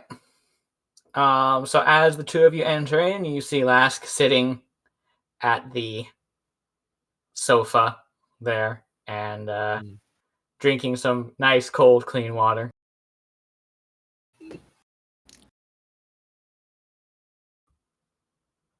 Lieutenant Commander, Lieutenant, it is good to see you both. Is Baxtra leading this conversation? That is up to y'all how you guys work that out. Before we start, there is something I do want to say to both of you. With how I played things out, it was very not to Starfleet Code of Conduct. In doing so, I went with my passion more than I should have done with the actual way things are supposed to be. And when people do that, mistakes happen and people get hurt. And I do want to apologize first to you, Lesk, because I put you into the situation, and if I did things with protocol, things might have gone a bit smoother, and for that I do apologize. And then he's going to turn to Skull. Skull, I do apologize. My actions and the way I handled things was completely immature. It took me a night to think about it, but I was completely in the wrong. Although I did want to tell her things and try to earn her trust, I shouldn't have done that without your consent because she is a prisoner of Starfleet. No offense, you're a comfortable prisoner, but you're a prisoner. And I should have gone to you through chain of command. And after the fact, I should not have gone with the captain. I should have stayed with your judgment, and for that I do apologize. As long as the behavior does not continue, Doctor, everything will be fine. It will not. From this moment forward, I hope that I can treat these situations better and handle it like adults and not tattle to dad whenever my sibling took my toy as an analogy. I really am sorry. It won't happen again. Sets the phaser down. Good. That is a very... that is an offensive analogy, Doctor. Anyway. We have a few questions for you. Of course. Lieutenant. So you arrived there. Who ordered you to come, specifically? I received instructions to go into Federation space from the High King. Well, more precisely, from one of his aides.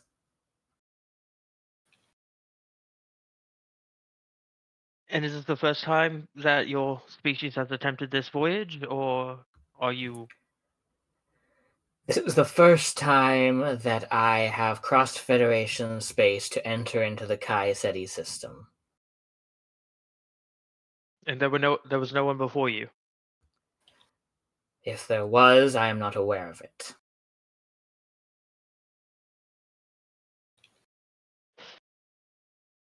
Has your species known about this situation this whole time? How long has the situation been going on where this has been in this part of space? Believe me, Lieutenant, if I had known about it earlier, I would have went and dealt with it earlier. I was only informed about it when my mission was assigned me. Cole, how long ago did our Starfleet vessel crash?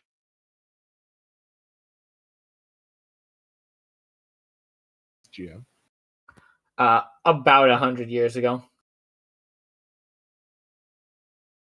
Roughly a century.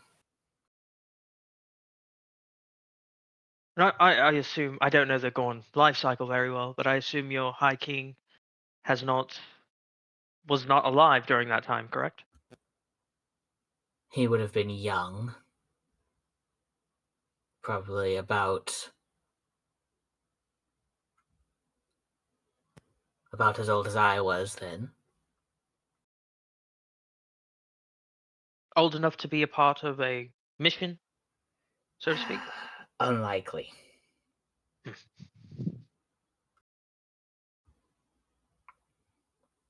Unless So- they're sending 12-year-olds on missions.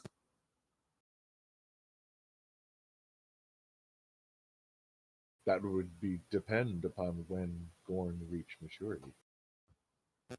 And which species of Gorn we are referring to. That is the bigger question at play. But I can assure you, we reach maturity at about the same rate as shorter-lived species. But simply slow down the aging and deterioration process for longer.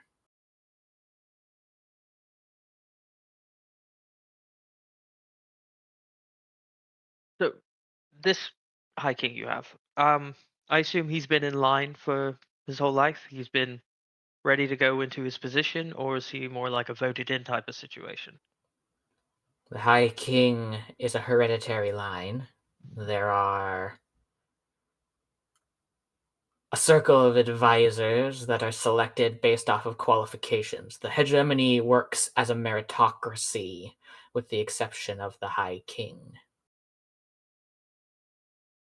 And so your High King gave you orders to break several treaties, cross Federation space, without permission or advisement.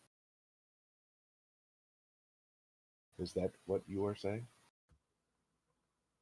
I am saying that I was given orders from my leader to perform, and I did so without question. Orders that defy treaties and Federation law. You were ordered to break laws within Federation space. I was ordered to serve my king. Everything else is unimportant. Well, that's where you're wrong. An interesting cultural blind spot. Thank you. You see, we have these treaties set up for a reason. Not just for our feeling of safety, but for your feeling of safety as well. How would you feel, but just as an example, you have hunting grounds, correct? I fail to see where your logic is continuing, but please continue. Well, let's say you have half of a hunting ground. Another person has another half, but the borderline borders on each other. And for many years, your families have disputed whose right it was and whose animals they were hunting, to the point where their blame was thrown at each other. They were hunting on your land, you were hunting on their land, to the point where many people died. And the families were almost decimated until one day they decided we should make a treaty. You hunt on your land, we'll hunt on ours. And then one day somebody just walked in and is watching a deer. Not actively hunting, but watching. And you stumble upon it. How would that make you feel?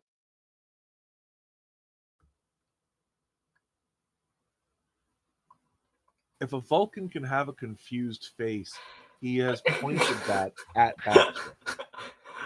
Lask looks confused for a moment.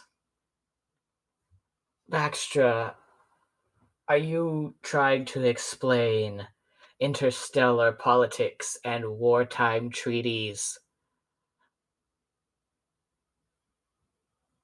as hunting grounds? I'm trying to explain that you took away our sense of safety. We're in the Our middle sense of a of war. safety has been taken away since the Klingons invaded our space. Your Federation did nothing.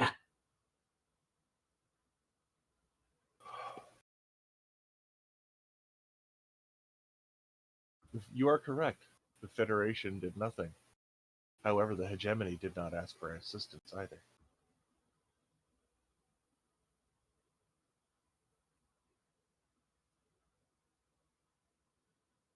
And it was the Klingons that invaded you. That made it an internal concern for the both of you, which meant that the Prime Directive stated that we could not interfere. Granted, as two warp-faring civilizations, either of you could have asked for our assistance, yet neither of you did. The blame is not the Federation's. I do not blame the Federation. I simply use it to show that you have directives just as I have, just as our people have. Our directives mean that we must make choices that are not pleasant at times, choices that go against what we may believe or feel, because that is what must be done. How often does the Gorn weaponize their own species? That happened once, a century ago, and has been destroyed with extreme prejudice. Well, at least this latest infestation has. How many thousands of Federation citizens died at the teeth and claws of that weaponized subspecies? Too many. Too many to count. It is a tragedy and a genocide of a people that did not deserve to be hunted and killed in such a manner. What do you want me to say? Do you think any of that is something that I can be proud of? Something that I want? No, I come to destroy these, to get rid of what is left of a terrible creation from a terrible man. Man? Do you refer to a male Gorn? I believe her ancestor, correct? She never said that. She never specified that. I thought she Never did. I'm so No, sorry. no. We're making assumptions as players. Yes. Okay. The previous High Researcher created, as I said, aboard the Majestic, the previous High Researcher created these weapons. Is he still alive? I should hope not. If he was, I would find him and tear off his skull myself. But it is not outside the realms of possibility that he still lives. We are a long-lived species. Then he could do this again. It is possible. Do you have a name for him? Aside from what epithet you have established for him? High Researcher Secrescus.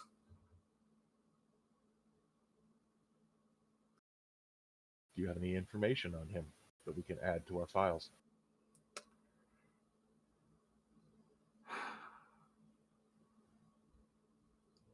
Do either of you have family? Lieutenant Commander, parents? I have a great deal of family. I do. They live on Riser.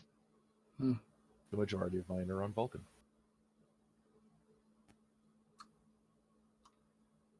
My mother worked with the High Researcher.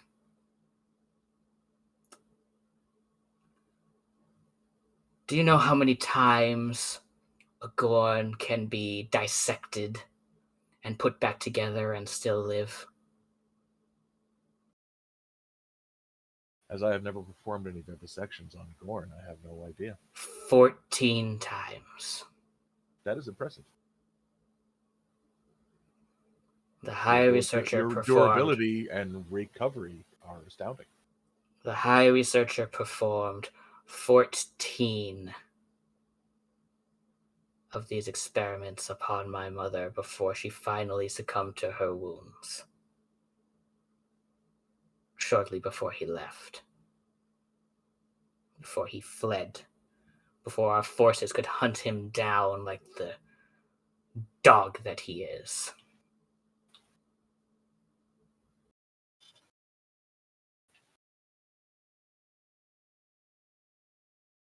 This does not answer my question. Do you have any information? Biological information, visual information that we may add to our files so we may keep an eye out in case this individual shows his face within the Federation?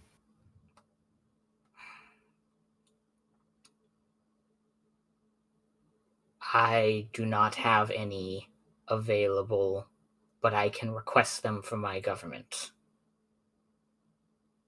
Any that I had were aboard my ship, Which left the system and abandoned you. which fled upon my orders.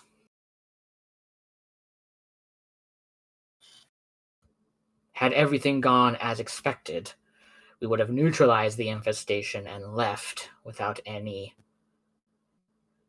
damage to treaties or personnel. Instead, Simply being in that space violated the treaties already.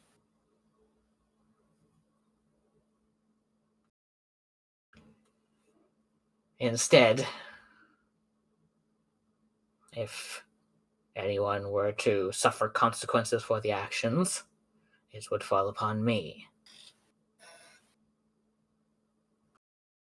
Well, as a albeit unwilling citizen of the Klingon Empire, it is to their jurisprudence that we must turn you over. The Klingons do not own us yet. We push them back. Or perhaps your Klingon propagandists are telling you something different. Sean, just so you know, the annexation of it the hasn't happened of yet. All the right, Gorn then, hasn't happened it won't happen for another 50 years. okay, my bad. Then erase that, and I'll have to come up with another witty, pithy thing Okay. to say.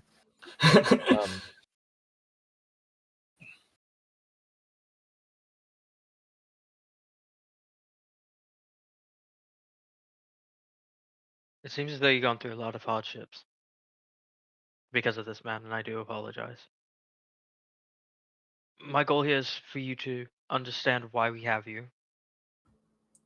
and why we I are know. treating That you would be this way. very obvious, Doctor. I turned myself over to you. I know exactly why I'm here. I violated a treaty. Yes, but I want you to know that is not the only reason you're here. Normally, Yes, you are correct, Doctor. It is also the 4 counts of cannibalism. I feel like that's more of a cultural thing. It would be had it occurred within the hegemony. That aside, we need you here because we do really need to find out how the Gorn and pirates just happen to be in the same place. That's something that was holded secret for hundreds of years. Or 100 years, sorry. It's been held secret for 100 years. And yet... Doctor, Yes. Those quote-unquote pirates had been in operation within that system for a good deal of time. They have a base in the outer system. I analyzed the ion trails of multiple vessels' impulse drives. I believe the only reason they came further into the system was due to the activity of the Gorn and the uncovering of the Majestic. I believe it is far less a conspiratorial incident than one of simple timing and investigation.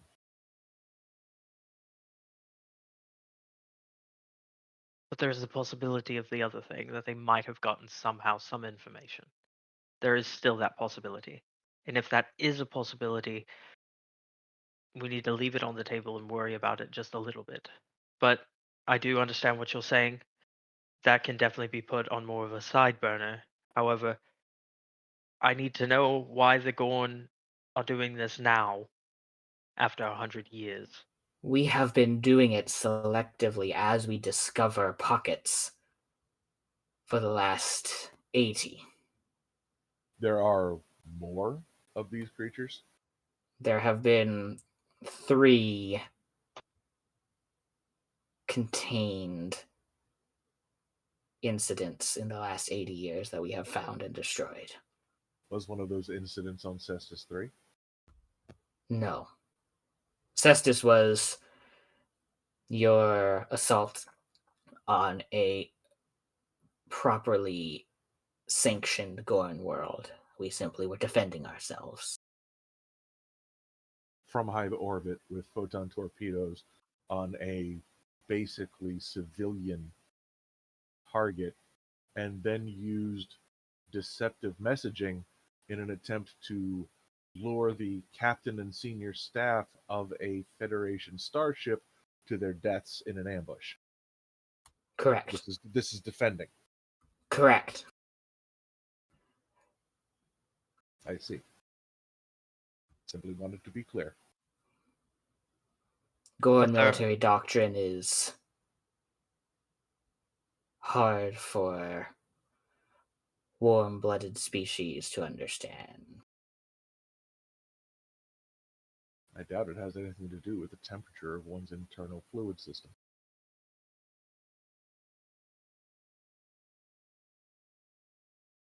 So you War do is typically an expression of practicality in achieving one's goals through violence. Or, as one human put it a long time ago, simply diplomacy by other means.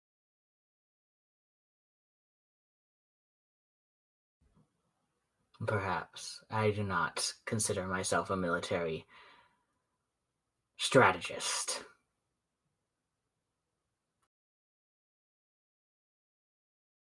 military things aside, you do confirm there are more instances of this infection. I confirm that every time one appears, someone from the hegemony is dispatched to end it.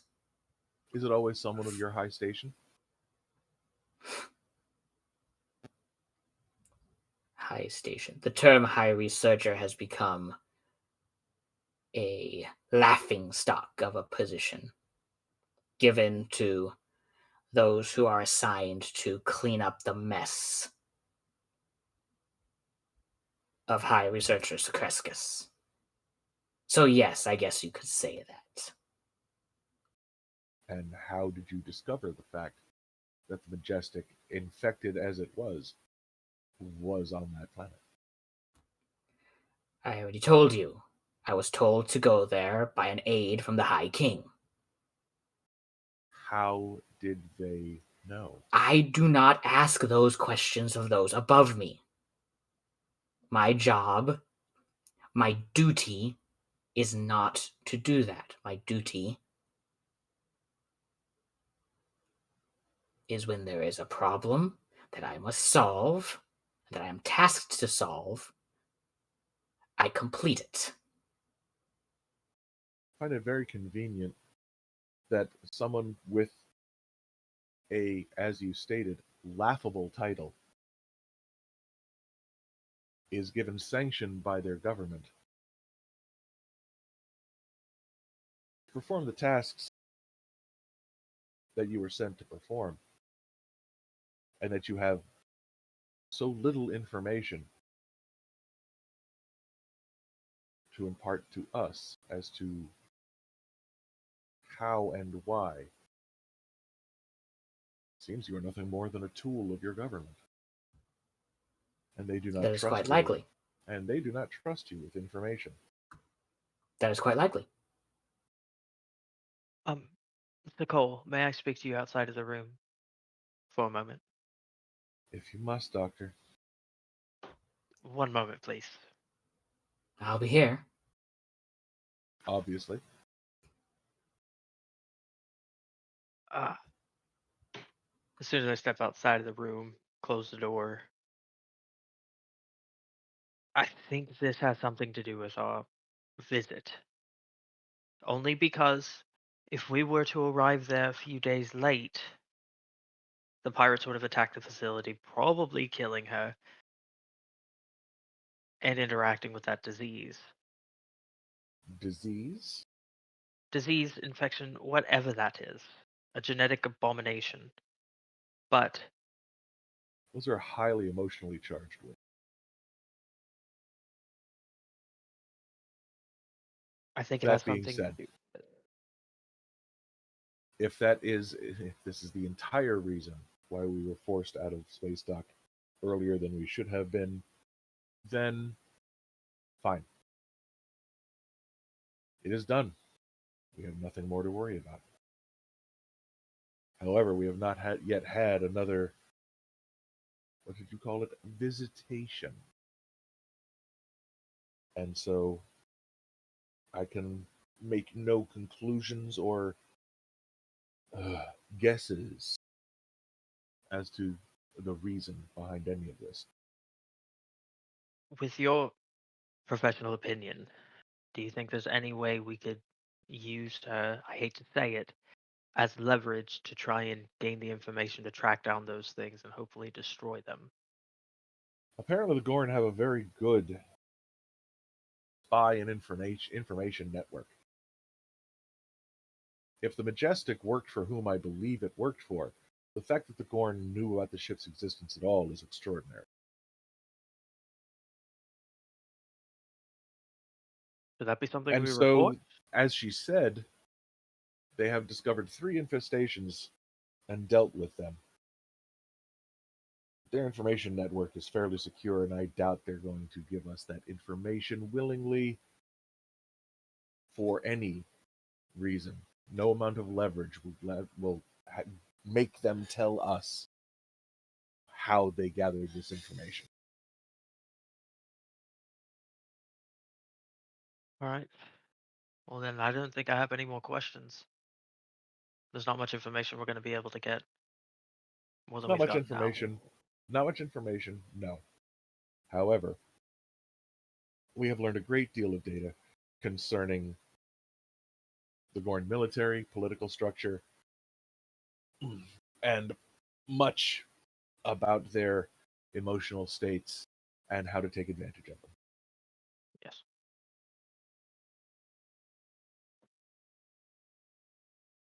I assume then that you wish to call an end to this questioning.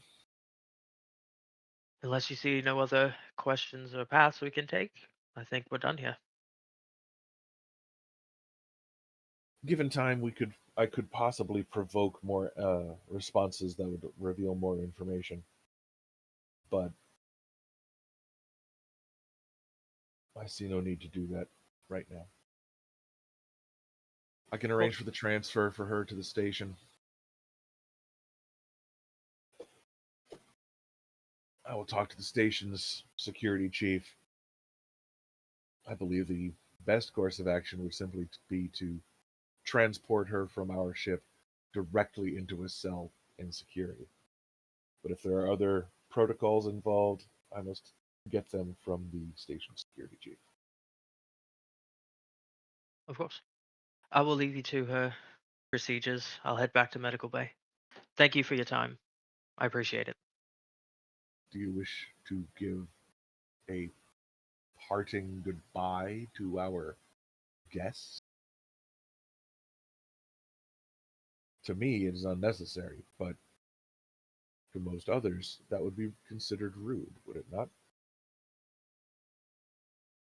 I suppose you're right. He's gonna open the door, walk in. Well, it looks like our debrief slash interrogation is over. Thank you for everything that you've given us, and I do appreciate your time. And I do want to say it was an absolute pleasure working with you. You have a great mind, and I do feel like it's wasted in your position. You should not be in a mocking state. You should be put someplace better. We will be While transferring. Sorry. While the position is not the one that I would have wished, it is one that I handle gladly and with extreme honor. I do not ask you to understand why I do what I do. I do not ask you to like it or agree with it. But thank you for at least listening.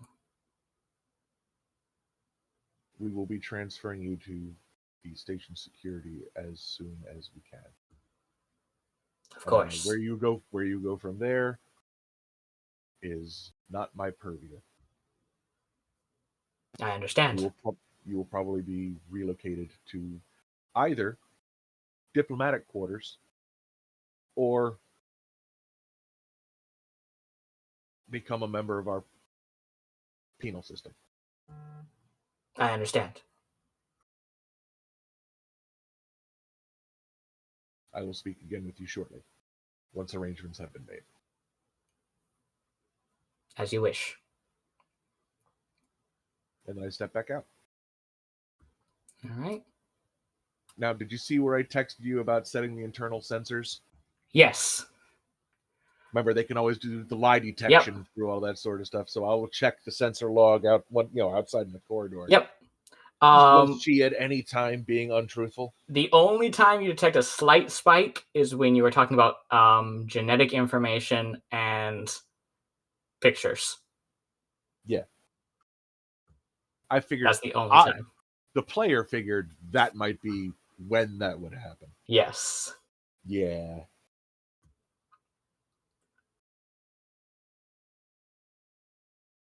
Right. And then you see understandable spikes when she was talking about her mother.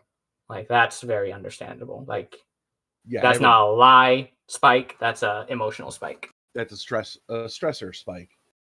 That would be understandable. Yes. So yeah, I'll later on that day communicate with station security and see what their procedures are and how they want to handle the prisoner transfer. Yep. I always think the easiest way to do it is just use the transporters, because then you don't have to worry about them trying to escape while walking from one place to another. Very true.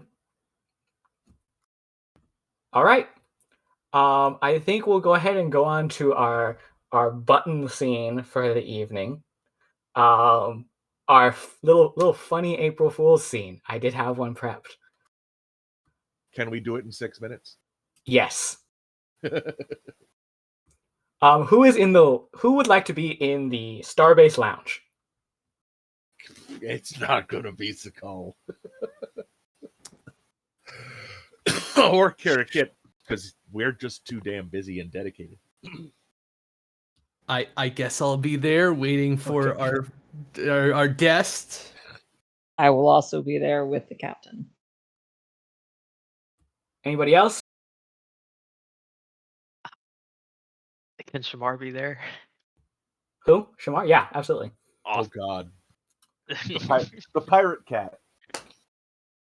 So the three of you are there, getting your synthahol drinks, and you see, you're waiting, Captain Blackburn. You're waiting for your visitor, your guest. Kind of Dyood's there, Shamar's there. You're all getting your drinks, and there are some. You see some Klingons kind of like looming and surrounding a table.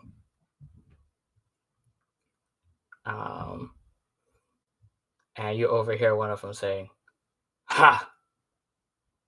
What, do you think that the captain's that you're safe just because you're the captain's little pets? You might be safe aboard the vessel, but now that you're here, well, It's a good thing there's Starfleet security around. But they won't be watching forever. And you hear a little tiny voice. Oh, I am sorry. I would strongly recommend that you cease and desist, though. Oh, Oh my god, damn it. All as right. they're all looping around this tiny little guy. You see one of the Klingons start reaching forward and say, "Why, you sniveling little..." And then you see that Klingon go flying backwards as this little guy throws a chair at him. And the little man stands up. Oh, I hope you are okay, but I am a member of the crew of the Captain Tohui's vessel, and you will address me with the proper respect that is due my station as the weapons officer aboard the IKS Vokui Vigro. Thank Is he you. actually wearing a Klingon uniform? Please tell me he's wearing a Klingon uniform. As this little guy wearing a Klingon uniform.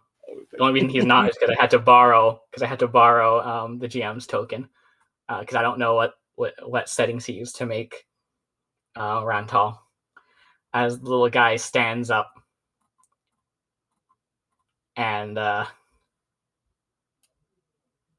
then starts to walk away, and then turns around, is like, oh, I'm and then grabs the chair, puts the chair back, and goes over to the Klingon and like helps him up and just kind of pats his shoulder, and then goes scurrying away. And that Faux prize is balls where dropped. we're going to end this session. Can we steal that, Vopry? Oh my god. Oh my god! Yes. Where has this man been? It's been over 100 years. Spoiler alert: it is not Vopry. Oh Oh, no! Don't do that to us. You son of go. Vopry. You're It not is supposed the to same answer species. that. Man, you raised our hopes and then you dashed them like Listen, the Vopry is... monster that Kresic is. Hey. Man. But you're right, though. Yeah, see? There's things and stuff and state propaganda going on, you know. But anyways, thank you everybody for joining us on tonight's episode of Star Trek Adventures Broken Sword. Wow. Star Trek Adventures Partisan's Edge. Welcome to Starbase 211. Part 1. We'll probably be wrapping up 211 activities next session, and then travel onward to our mission. So thanks again. We're going to set up a raid to the Klingon Pop Warrior. So stay around. Please raid our good friend of the stream, and all around cool person. They worked on some Star Trek Prodigy stuff, I think. So very cool. Once again, thank you to the GM in the Great Barrier for being our host. Thank you to all of you wonderful players for, as always, putting up with whatever the dice and the GM may throw at you all. And hailing frequencies are closed.